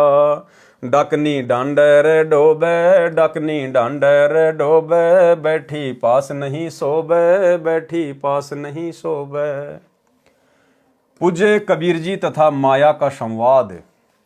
यानी जब कबीर परमात्मा मगर से सशरीर सतलोक को जा रहे थे तो रास्ते में कबीर परमेश्वर को अपने जाल में फंसाने के लिए ये माया अर्थात दुर्गा एक सुंदर स्त्री का रूप धारण करके आ जाती है और किस प्रकार से सतगुरु को एक आम भगत आम संत समझकर उनको अपने जाल में फंसाने का प्रयत्न करती है। आप और हमें शिक्षा दे रहे हैं गुरुदेव भगवान कि जब तुम यहां से चलोगे तुम्हारे साथ भी ऐसी ऐसी विकट परिस्थितियां पैदा होंगी, इसलिए आपने अपने सारे विषय विकार यहीं पर समाप्त कर लेने हैं इस स्थूल शरीर में भक्ति करते करते। माया सतगुरु से अटकी, माया सतगुरु से अटकी, जोगनी हमरे क्यों भटकी, जोगनी हमरे क्यों भटकी। हम तो भगली गर जोगी, हम तो भगली गर जोगी, हम नहीं माया के भोगी, हम नहीं माया के भोगी। तो में झगड़ा है भारी, तो में झगड़ा है भारी, मारे बड़ छत्रधारी, मारे बड़ छत्रधारी। सेवा करशूं मन की, सेवा करशूं मन की, हमको लागत है फीकी, हमको लागत है फीकी। हमरी सार नहीं जानी, हमरी सार नहीं जानी, अरी तत गाल दई घाणी, अरी तत गाल दई घाणी। चलती फिरती क्यों नाही तू, चलती फिरती क्यों नाही, हम रहते अवगत पद माही, हम रहते अवगत पद माही। अरे तू गैली है गोली, अरे तू गैली है गोली, दाग लगावेगी चोली, दाग लगावेगी चोली। मेरा अंजन है नूरी, मेरा अंजन है नूरी, अंदर में कै कस्तूरी, अंदर में कै कस्तूरी। तुम किसी राजा पे जाओ, तुम किसी राजा पे जाओ, हमरे मन नहीं भाओ, हमरे मन नहीं भाओ। मैं तो अर्धंगी दासी, मैं तो अर्धंगी दासी, हम हैं अनहदपुर वासी, हम हैं अनहदपुर वासी। हमरा अनहद में डेरा, हमरा अनहद में डेरा, अंत ना पावेगी मेरा, अंत ना पावेगी मेरा। हम तो आदि जुगादनी जी, हम तो आदि जुगादनी जी, अरे तुझे माता कहूँ अकधी, अरे तुझे माता कहूँ अकधी। अब मैं देऊंगी गाड़ी, अब मैं देऊंगी गाड़ी, हम तो जोगी ब्रह्मचारी, हम तो जोगी ब्रह्मचारी। आसन बांधूंगी जिंदा, आसन बांधूंगी जिंदा, गल में डारूंगी फंदा, गल में डारूंगी फंदा। आसन मुक्तारी माई, आसन मुक्तारी माई, तीनों लोक ने अंगाई, तीनों लोक ने अंगाई। हमरे द्वारे क्यों रोवो, हमरे द्वारे क्यों रोवो, किसी राजा राणे को जोवो, किसी राजा राणे को जोवो। हमरे भांग नहीं भोनी, हमरे भांग नहीं भोनी, माया शीस कूट रोनी, माया शीस कूट रोनी। तू तो जुगनी है खंडी, तू तो जुगनी है खंडी, मोरा फेर चली लंडी, मोरा फेर चली लंडी। हेला दीन्या रे भाई, हेला दीन्या रे भाई, हंसा परशत ही खाई, हंसा परशत ही खाई। बुरी नारी के विषय में अब परमेश्वर हमें समझाना चाहते हैं, शिक्षा देना चाहते हैं कि हर नारी गलत नहीं होती और हर नारी अच्छी भी नहीं होती। तो जो बद नारी है, जिसकी नीयत में खोट होता है, जिसका चाल चलन ठीक नहीं होता है, भक्तों ने विशेषकर ऐसी माता बहनों से, ऐसी औरतों से दूरी ही बनाकर रहना चाहिए। क्या कह रहे हैं परमात्मा बुरी नारी के विषय में? गरीब बदनारी लंगर कामिनी, बोले मधुरे बहन, फेट पड़े छोड़े नहीं, क्या मगर कुरुखेत। बदनारी यानी जो गलत औरत होती है, बोले मधुरे बहन जो मीठे मीठी बोल बोलती है, यानी इशारे करती है आंखों से इशारे करती है, अन्य प्रकार से कोई संकेत करती है। बेवजह ना हमारा उससे कोई लेना ना कोई देना, ना हमारा उसके साथ ऐसा कोई रिश्ता। और भक्तों के तो भाई सारे रिश्ते ही समाप्त हो जाते हैं।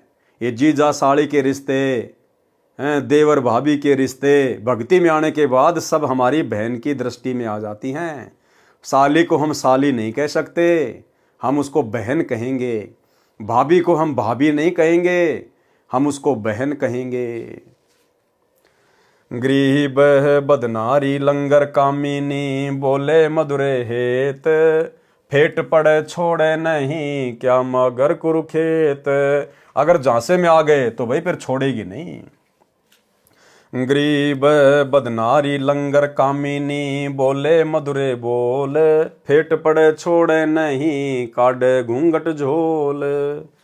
गरीब बदनारी लंगर कामिनी, बोले मधुरे बोल, कोई एक साधु उबरे, मुनिजन पिए गोल। गरीब बदनारी लंगर कामिनी, जामे अनगिन खोट, फांसी डारे बाह कर लाख में चोट। गरीब बदनारी लंगर कामिनी, बोले मधुरे बैन, जाकू नहीं पति जी ये घूंघट घट में सैन। जो आवश्यकता से ज्यादा मीठा मीठा बोलती है, घूंघट में से संकेत करती है, यानी विशेष गलत नियत से जो संकेत करती है, परमात्मा कहते नजदीक भी नहीं जाना उनके। गरीब बदनारी लंगर कामिनी, बोले मधुरे बैन, जाके पास न बैठी ये जाका कैसा देन। यानी उनका कोई दीन धर्म नहीं होता है, जो गलत औरतें होती हैं। गरीब बदनारी नाही नाहरी, जंगल का शेर, बाहर भीतर मारी है, मुनजन की ये जेर। गरीब सतगुरु हेला देत है, सुनियो संत सुजान, बदनारी पास न बैठी ये बदनारी आई खान।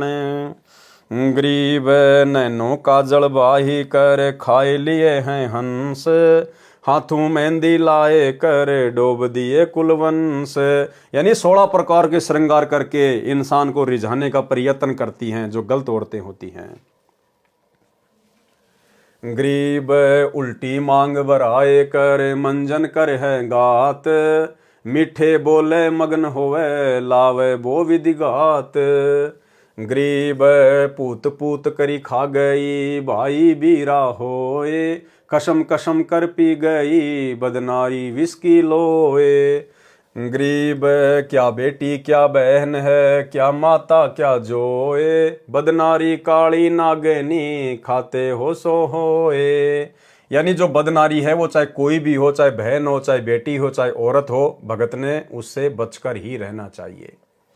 गरीब माया काली नागनी, अपने जाए खात, कुंडली में छोड़े नहीं, सो बातों की बात। गरीब कुंडली में से निकले रैदास संग दत्त कबीर, सुखदेव ध्रुव प्रहलाद से नहीं निकले रणधीर। गरीब कुंडली में से निकले सुल्तानी बाजीद, गोपी चंदना भरथरी, लाई डाक फरीद। यानी ये जो रविदास जी हैं और जो ये दत्तात्रेय जी हैं, भगत सुल्तान है और ये बाजीद है, ये केवल माया से इतने बाहर निकले हैं कि परमेश्वर इनको मिले और इनको परमेश्वर ने अपनी शरण में ले लिया, इनको शत भक्ति दे दी और इनको काल के जाल से बाहर निकाल लिया। और वर्तमान समय में परमेश्वर इन सभी आत्माओं को फिर से मनुष्य जन्म देंगे और फिर से इनको भक्ति पे लगाएंगे, यानी इनको काल के हाथों में नहीं जाने दिया परमात्मा ने। गरीब जनक विदेही नहीं उबरे, नागनी बंदी डाढ़, नानक दादू उबरे, ले सतगुरु की आड़। गरीब 3 लोक घाणी घली, 14 भुवन भिवंड, माया नगनी खाली ये सकल दीप नौखंड। गरीब बदनारी काली नागनी, देखत ही डस जाए, बोले से तब खंड होए, पर से सब कुछ जाए। क्या कह रहे हैं परमात्मा? बदनारी काली नागनी, देखत ही डस जाए डस खाए, और बोलने से तप खंड होए। अगर किसी बदनारी से हम बातचीत भी करते हैं, उसके साथ में बातचीत करने मात्र से हमारा तप यानी भक्ति खंडित होगी, हमारे विचारों में मलिनता पैदा होगी, वो अपना प्रभाव जमाने का प्रयास करेगी, काल अपना जाल उसके माध्यम से हमारे ऊपर फेंकने का प्रयास करेगा। इसलिए गुरुदेव भगवान कहते हैं, जो माता बहनें जिनकी नीयत सही नहीं होती है, भाई उनके हाव भाव से, उनके बोलचाल से ही व्यक्ति को पता चल जाता है। तो गुरुदेव भगवान कहते हैं, ऐसी औरतों से भगत ने दूर ही रहना चाहिए, उनसे बातचीत भी नहीं करनी चाहिए, बातचीत भी, अन्यथा तुम्हारा तप खंड होगा यानी भक्ति खंड होगी। और यदि आपने उनके साथ में संबंध बना लिए, पर से सब कुछ जाए, अगर आपने शारीरिक संबंध बना लिए तो आपका धर्म कर्म सब कुछ नष्ट। गरीब बदनारी काली नागनी, देखत ही डस खाए, बोले से तप खंड होए, पर से सर्वस जाए। गरीब बदनारी काली नागनी, मारत है भरी डंक, सुनर मुनिजन डस लिए, खाए राव और रंक। गरीब बदनारी काली नागनी, मारत है भरी डंक, शब्द गारड़ू जो मिले, जाकू कछु न संख। गरीब नाग दमन को नमत है, गाली पिटारे खेल, साचा सतगुरु गारड़ू, लहरी ने व्याप पेल। गरीब कामी कोयला हो गया, चढ़े न दूजा रंग, पर नारी स्यों बंध गया, कोटि कहो प्रसंग।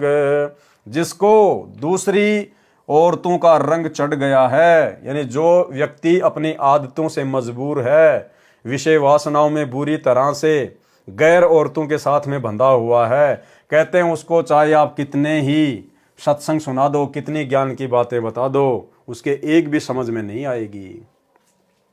गरीब कामी कोयला हो गया, चढ़े न दूजा रंग, पर नारी सू बंध गया, कोटि कहो प्रसंग। गरीब पर नारी ना परसिए, मानो शब्द हमार, भवन चतुर्दशतास पर त्रिलोकी का भार।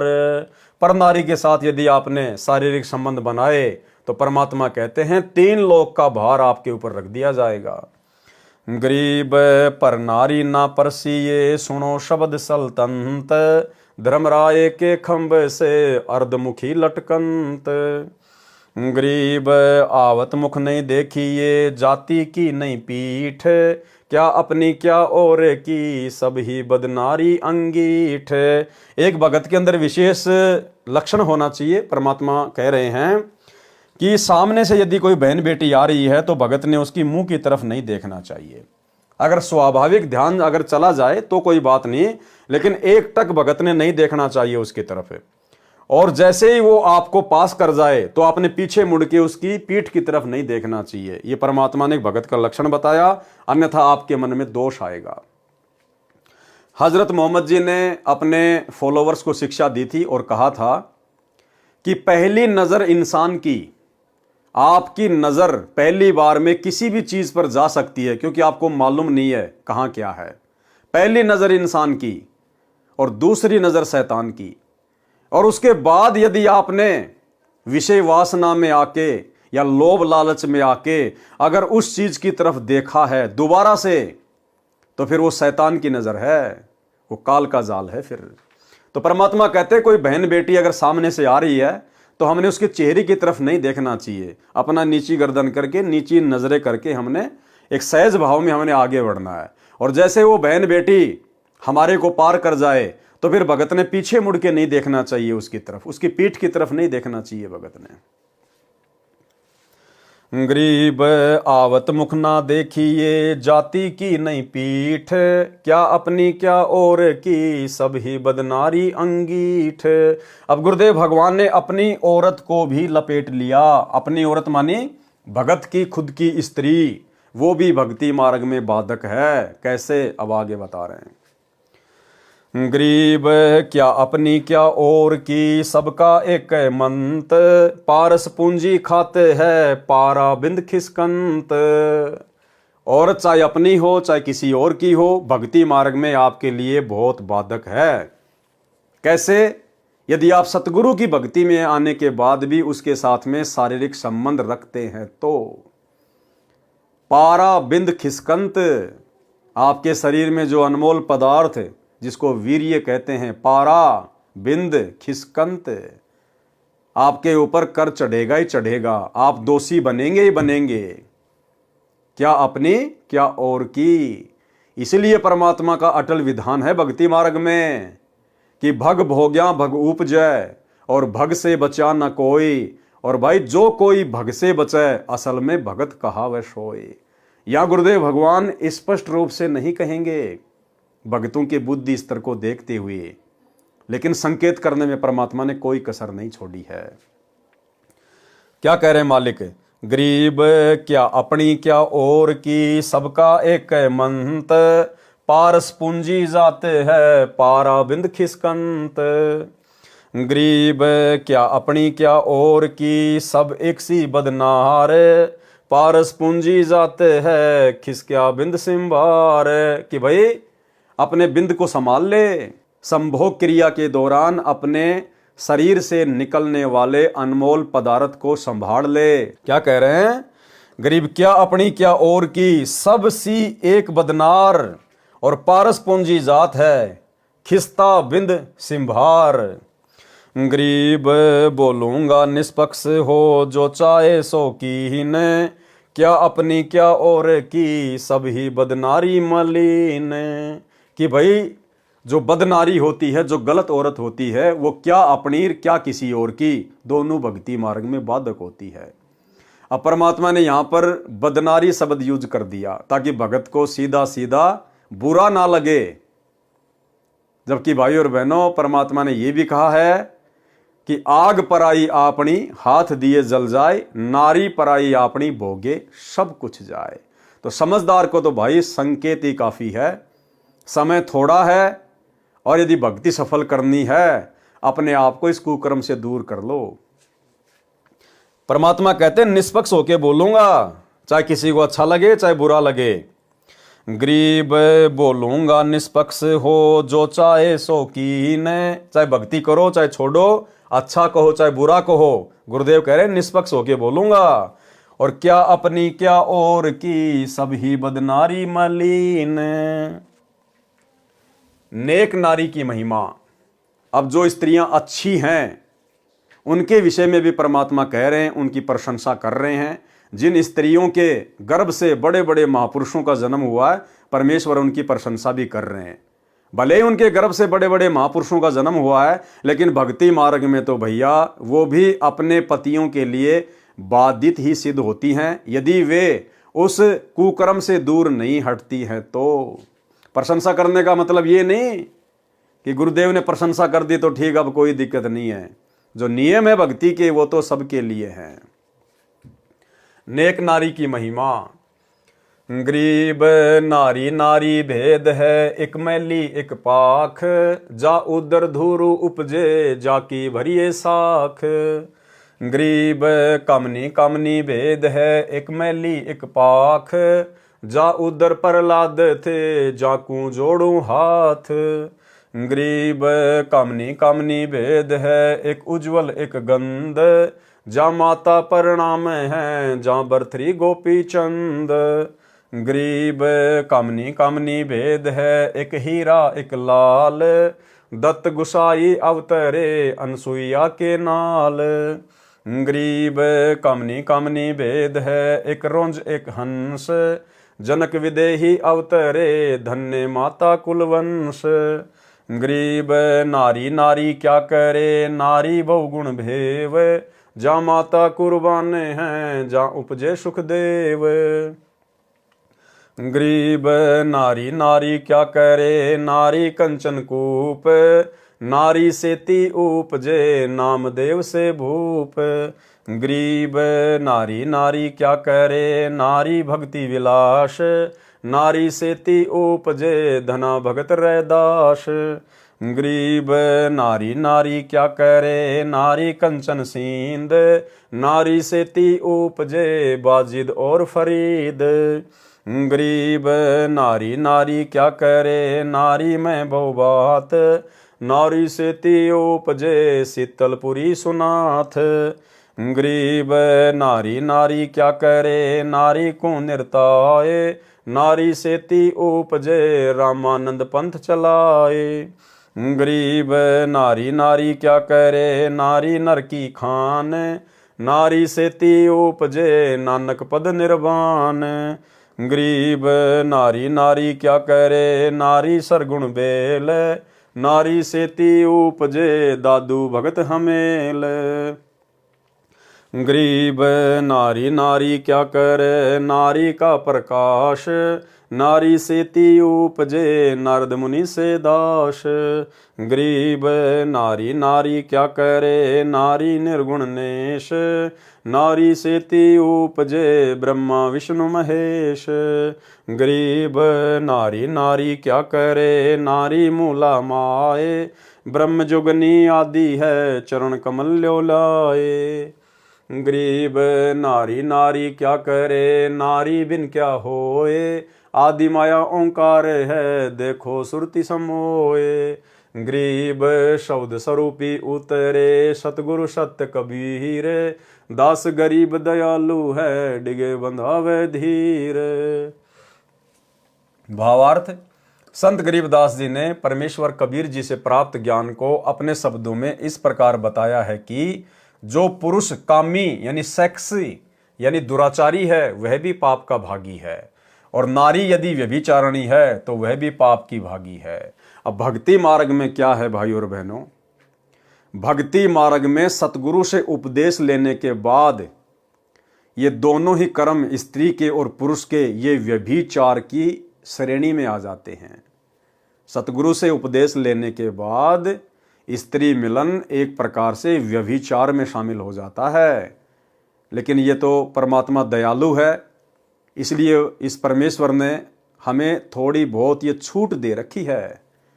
छूट ये नहीं कि भाई आप जी स्त्री मिलन करते रहो और अपनी भक्ति भी करते रहो, नहीं।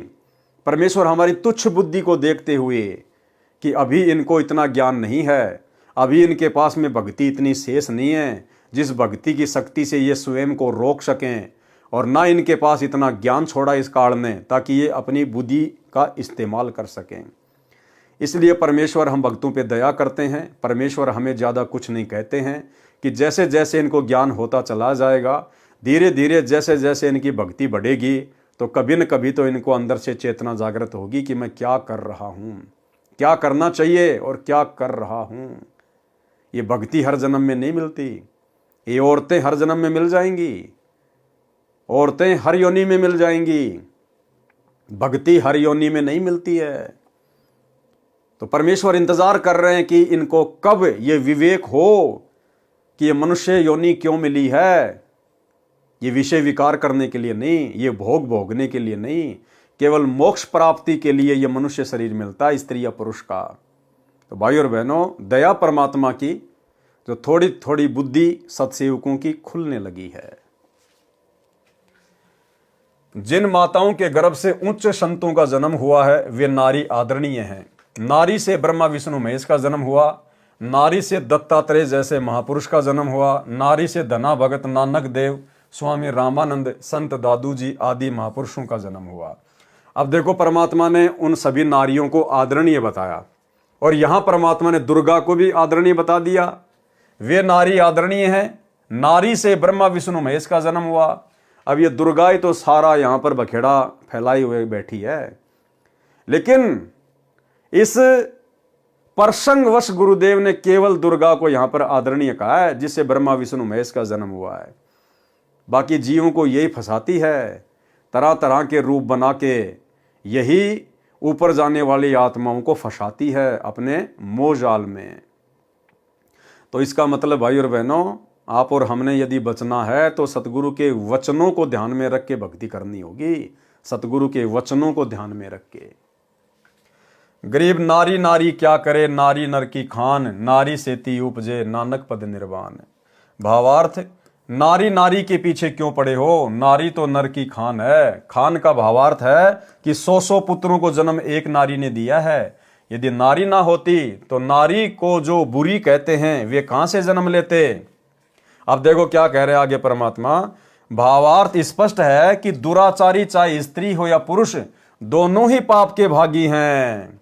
दुराचारी चाहे स्त्री हो या पुरुष दोनों ही पाप के भागी हैं। और भक्ति मार्ग में उपदेश लेने के बाद स्त्री मिलन भी व्यभिचार है। यदि भक्ति करते हैं तो उनके पाप क्षमा हो जाते हैं। अगर भक्ति करते हैं तो उनके पाप क्षमा हो जाते हैं। कौन से पाप? नाम उपदेश लेने से पहले आपने जो भी दुराचार किए, जो भी कुकर्म किए, वो परमात्मा साफ कर देता है। उपदेश लेने के बाद यदि आप फिर से उन्हीं कुकर्मों में लिप्त हो जाओगे तो भाई वो परमात्मा कैसे धोएगा। यदि भक्ति करते हैं तो उनके पाप क्षमा हो जाते हैं। अगर कोई ये सोचे कि भाई हमने तो उपदेश ले लिया और गुरुजी ने तो कह दिया कि जो भक्ति ले लेते हैं उनके पाप कर्म क्षमा हो जाते हैं, तो हमें कोई दोष नहीं है, हम तो भक्ति कर रहे हैं, गुरुजी ने कह दिया, तो फिर इसका मतलब भाई फिर ये दुराचार छोड़ेंगे कब? फिर हम इस कुकर्म को छोड़ेंगे कब? परमेश्वर की वाणियों को समझने की आवश्यकता है।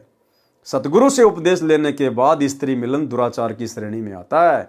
इसलिए तो भगवान ने कहा कि भग भोग्या भग उपजय, और भग से बचा न कोई, और जो कोई भग से बचे भगत कावे सोई। तुम भगत ही नहीं कहलाओगे जब तक इस दुराचार से अपने आप को दूर नहीं करोगे सतगुरु आशीर्वाद से। यदि भक्ति करते हैं तो उनके पाप क्षमा हो जाते हैं। सत्संग विचारों तथा भक्ति के प्रभाव से विकार समाप्त हो जाते हैं। कबीर परमेश्वर जी ने कहा है कि यदि आप किसी व्यक्ति को इस कारण से गंदा मानते हो कि उसने किसी परनारी से संबंध किया है, अब देखो निचोड़ दे रहे हैं परमात्मा कि कोई ये समझे कि भाई ये तो दूसरों की औरतों के साथ में दुराचार करता है इसलिए ये गंदा है या फिर ये गंदी है। परमात्मा कहते हैं तुम जो अपनी के साथ में कर रहे हो ना वो क्या है।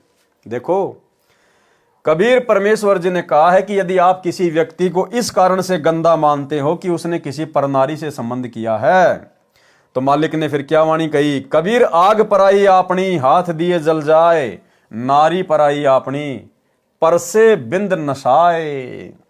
भावार्थ जैसे अग्नि अपने घर की हो चाहे दूसरे घर की, हाथ देने से हाथ जलेगा, इसी प्रकार स्त्री अपनी हो या अन्य की, मिलन करने से एक जैसी ही हानि होती है।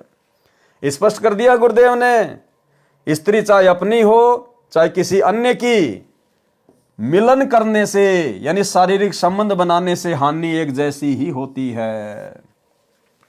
परंतु भक्ति मार्ग पर लगने से सुधार हो जाता है, दोनों ही पार हो जाते हैं। कैसे? दोनों फिर ज्ञान को आधार बनाकर भाई बहन के रिश्ते कायम कर लेते हैं कि भगत जी मोक्ष प्राप्त करना है।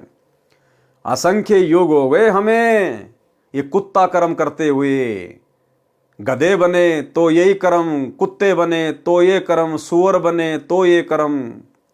ये मनुष्य जन्म क्यों दिया फिर भगवान ने? वही कुत्ता कर्म करने के लिए नहीं, भक्ति करने के लिए। तो भाई और बहनों समझदार को संकेत ही काफी है। बाकी इस विषय पर परमात्मा ने पहले बहुत सारी वीडियो बनवा रखे हैं। गीता अध्याय 9 श्लोक 30 में भी कहा है कि यदि कोई अतिशय दुराचारी भी क्यों ना हो, यदि वह परमात्मा में विश्वास रखता है तो साधु मानने योग्य है। यानी भक्ति में आने के बाद फिर वो दुराचार छोड़ देता है, इसलिए वो साधु कहलाने के योग्य है। सत्संग में आने से सुधार हो जाता है और कल्याण को प्राप्त हो जाता है।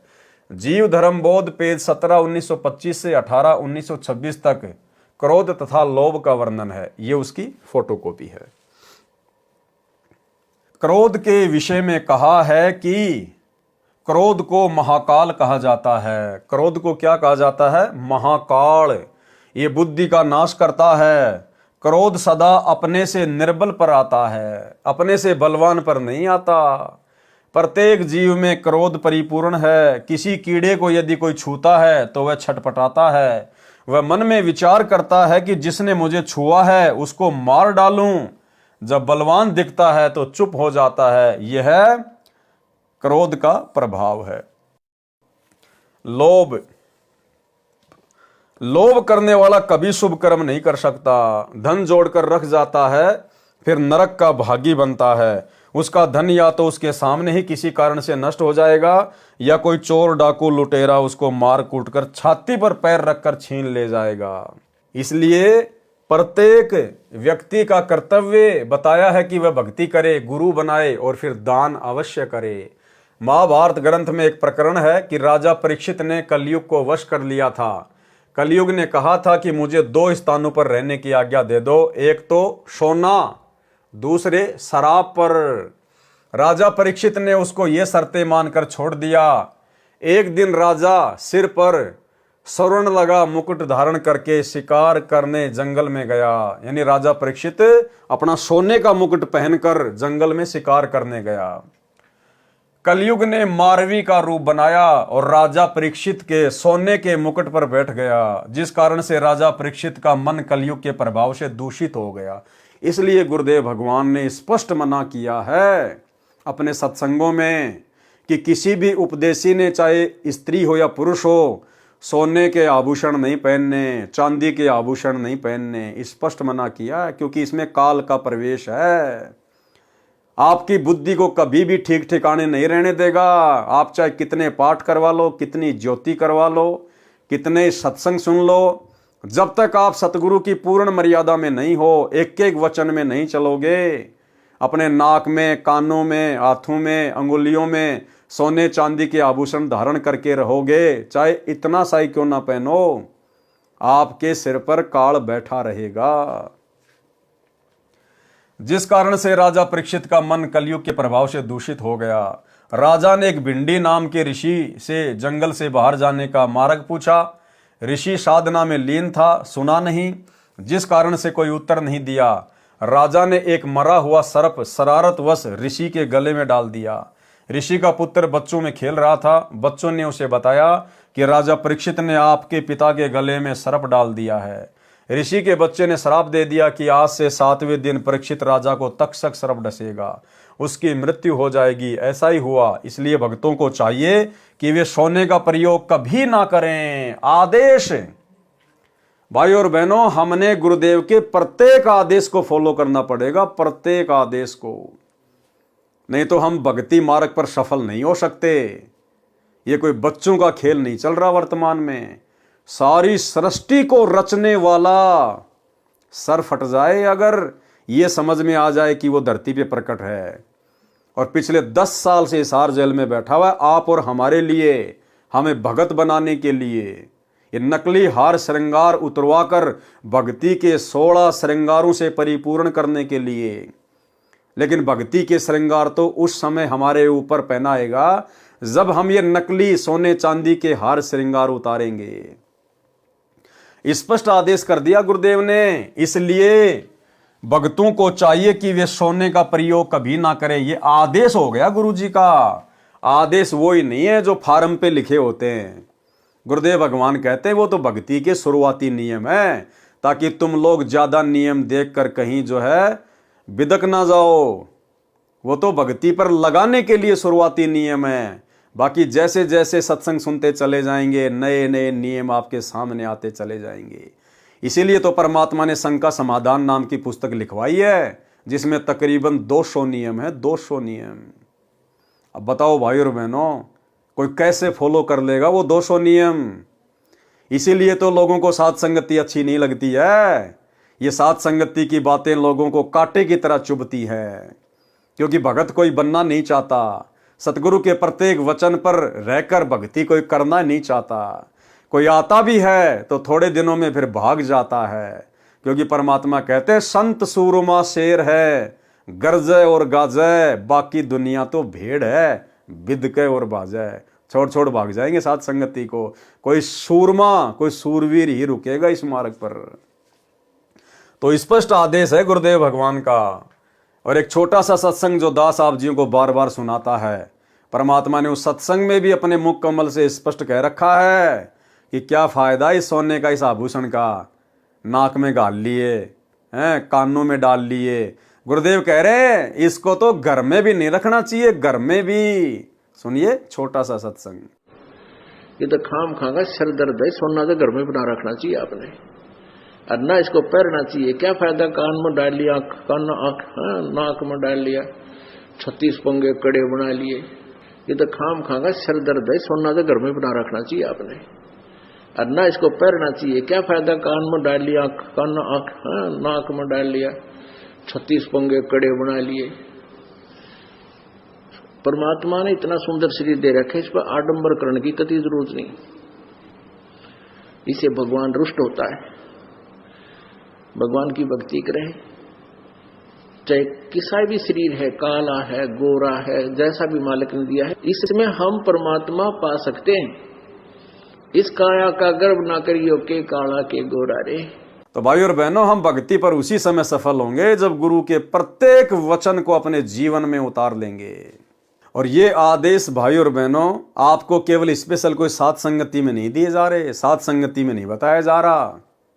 हाँ, साथ संगत वाले भाई बहन तो परमेश्वर की विशेष आत्मा है, जिनके ऊपर अपने गुरु के वचनों का, अपने गुरु के शब्दों का असर हो जाता है और वे हर प्रकार से संघर्ष करते हुए, चाहे घर छूटे, चाहे जग रूठे, चाहे रूठो ये संसारा हो, कौन सुनेगा फिर मेरी काल लोक में जब गुरु रूठ गया मेरा हो।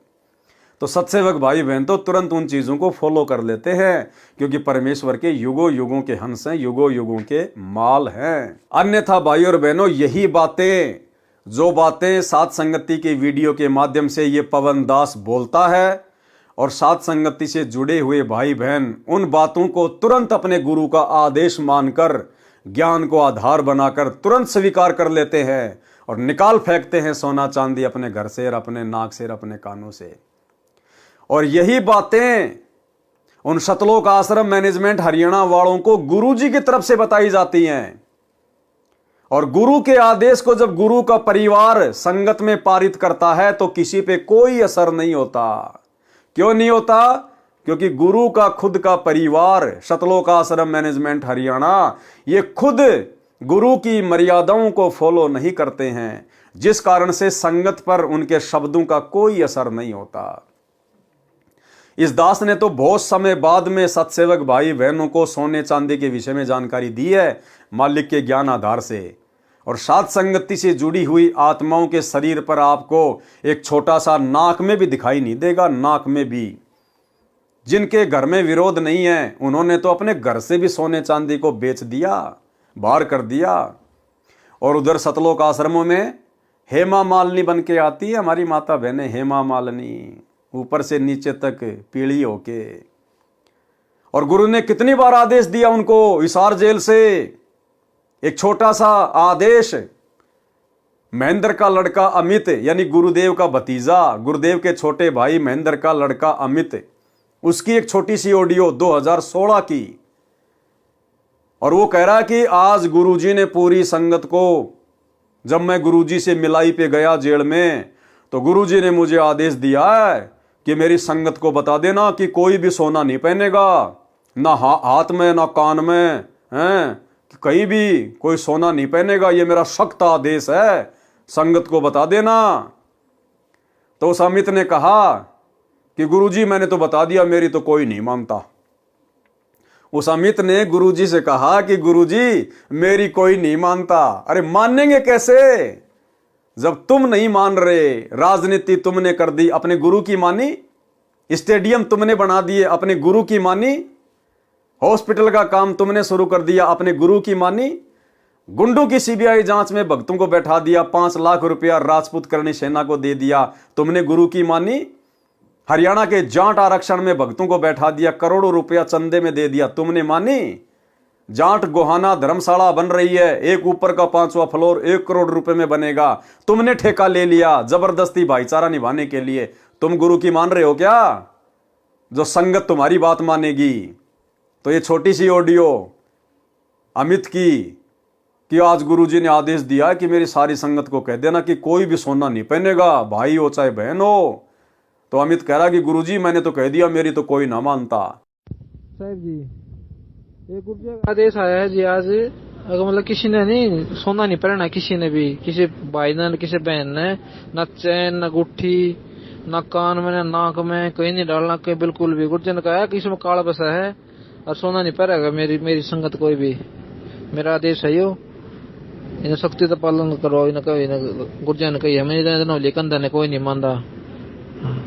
गुरुजी ने को सोना नहीं पहनेगा कोई भी आज के बाद। साहब जी, एक गुर्जर का आदेश आया है जी आज, अगर मतलब किसी ने नहीं सोना नहीं पहनना, किसी ने भी, किसी भाई ने किसी बहन ने, न चैन न गुट्ठी, न कान में न नाक में कहीं नहीं डालना, कहीं बिल्कुल भी। गुर्जर ने कहा कि इसमें काला बसा है और सोना नहीं पहनेगा मेरी संगत कोई भी।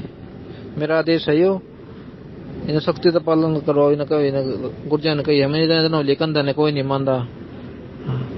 गुर्जर को सोना नहीं पहनेगा कोई भी आज के बाद। तो भाई और बहनों, इससे स्वयं सिद्ध है कि ये लोग खुद मर्यादा में नहीं है, इसलिए इन लोगों के शब्दों का संगत पे असर नहीं होता। अन्यथा इधर साथ संगति के माध्यम से जो भी संदेशा दिया जाता है ज्ञान आधार से, भाई बहन तुरंत विचार करके कि ये जो आदेश दिया जा रहा है हमारे पवन भाई के द्वारा, ये हमारे गुरुजी के सत्संगों से मेल खाता है या नहीं खाता है, ये ज्ञान आधार से उचित है या नहीं है।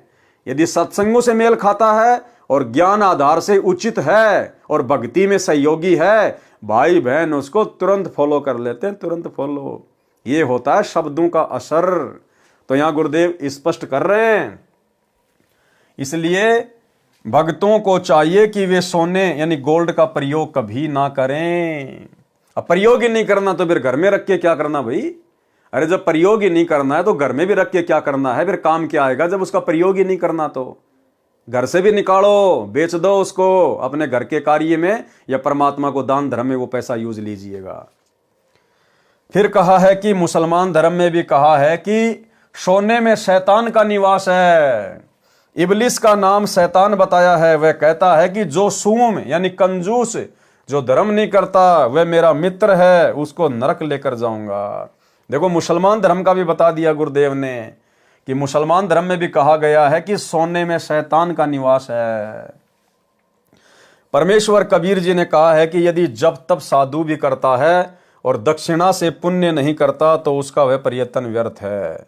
जो कछु पाप करे सो दाता, दान किए सो सकल निपाता।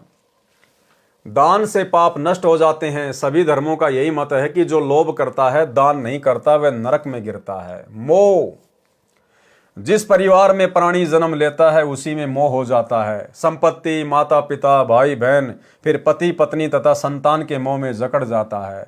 जब सतगुरु मिलता है तो सर्व ज्ञान हो जाता है। फिर केवल अपना फर्ज तथा कर्ज जानकर सांसारिक कर्म करता है तथा भक्ति तथा शुभ कर्मों पर अधिक धन लगाता है। इस प्रकार उपरोक्त विकारों से छुटकारा पाकर कल्याण को प्राप्त होता है। जीव धर्म बोध पेज 20 से 28 तक का सारांश। कर भला हो भला, करे बुरा हो बुरा। परमेश्वर कबीर जी ने कहा है कि कर भला यानी दूसरे का भला करने से अपना भला होता है, दूसरे का बुरा करने से अपना बुरा होता है। उदाहरण, एक सेठ के पास एक बैल था, उसके ऊपर सामान लाद कर बाजार ले जाया करता था। पुराने जमाने में ऐसे ही सामान लाने ले जाने की सुविधा होती थी। उस समय बैलगाड़ी का विकास नहीं हुआ था। व्यापारी लोग बैलों पर गधे की तरह बोरा यानी थैला रखकर सामान का लाना ले जाना करते थे। उस सेठ के पड़ोस में एक धोबी रहता था। उसके पास एक गधा था। गधा कभी कभी ऊंचे स्वर में बोलता था। सेठ माया का जोड़ करता था। गधा बोलने लगता, सेठ गिनती भूल जाता। सेठ कहता था कि धोबी का गधा मर जाए तो शांति हो जाए। एक दिन सेठ का बैल मर गया। फिर वह मोगल नामक सेठ परमात्मा को दोष देने लगा कि हे भगवान, तूने ये क्या किया? एक किसान दूसरे किसान की फसल खेत के बीच से काटकर अपने घर ले जाता था। दूसरा किसान उसकी फसल की रखवाली अपनी फसल के साथ साथ करता था। कोई पशु उसके खेत में फसल खाने के लिए घुस जाता तो दूसरा किसान उसकी फसल से आवारा पशु को निकालता था। जो चोरी करता था उसकी फसल को रोग लग गया। दूसरे किसान की फसल सामान्य से अधिक निकली। तब उस चोर को एहसास हुआ तथा अपनी गलती मानी। तब दूसरे किसान ने कहा, हे भाई, सतगुरु जी कहते हैं कि चोर कभी धनवान नहीं होता। चोरी करता है 100 रुपए की, उसको हानि होती 1000 रुपए की। उसको जिसके धन की चोरी चोर करता है उसको परमात्मा अधिक देता है। इस प्रकार भला करने वाले का भला तथा बुरा करने वाले का बुरा होता है। ये जीव धर्म बोध है, पेज नंबर 1995। ये कुछ वाणियां लिखी हैं परमात्मा ने। कर्म बंधन तथा छुटकारा। भावार्थ, परमेश्वर कबीर जी ने बताया है कि सर्व प्राणी कर्मों के वश जन्मते मरते तथा कर्म करते हैं। कर्मों के बंधन को सतगुरु छुड़ा देता है। तो भाई और बहनों, आज के वीडियो में केवल इतना ही। गुरुदेव भगवान के आशीर्वाद से कल रात्रि 8 बजे फिर से एक नए वीडियो की तरफ आगे बढ़ेंगे। परमेश्वर के आशीर्वाद से कुछ न कुछ नया हमें सीखने को मिलेगा। और भाई और बहनों, पूज्य गुरुदेव जी के कर कमल से लिखित इन पवित्र ग्रंथों को पढ़ने या सुनने का वास्तव में लाभ उसी समय है जब हम गुरुदेव के प्रत्येक वचन को, प्रत्येक शिक्षाओं को अपने आध्यात्मिक जीवन में साथ साथ लागू भी करते चलें, इनके ऊपर अमल भी करते चलें, तभी हमारा मोक्ष संभव है। अन्यथा सुनने से और सुनाने से कोई फायदा नहीं होने वाला है। तो आज के वीडियो में केवल इतना ही। कल रात्रि 8 बजे फिर से जुड़िए। तब तक गुरुदेव भगवान हम सभी को आज्ञा दें, इजाज़त दें, आशीर्वाद दें। बंदी छोड़ सतगुरु रामपाल जी भगवान की जय हो।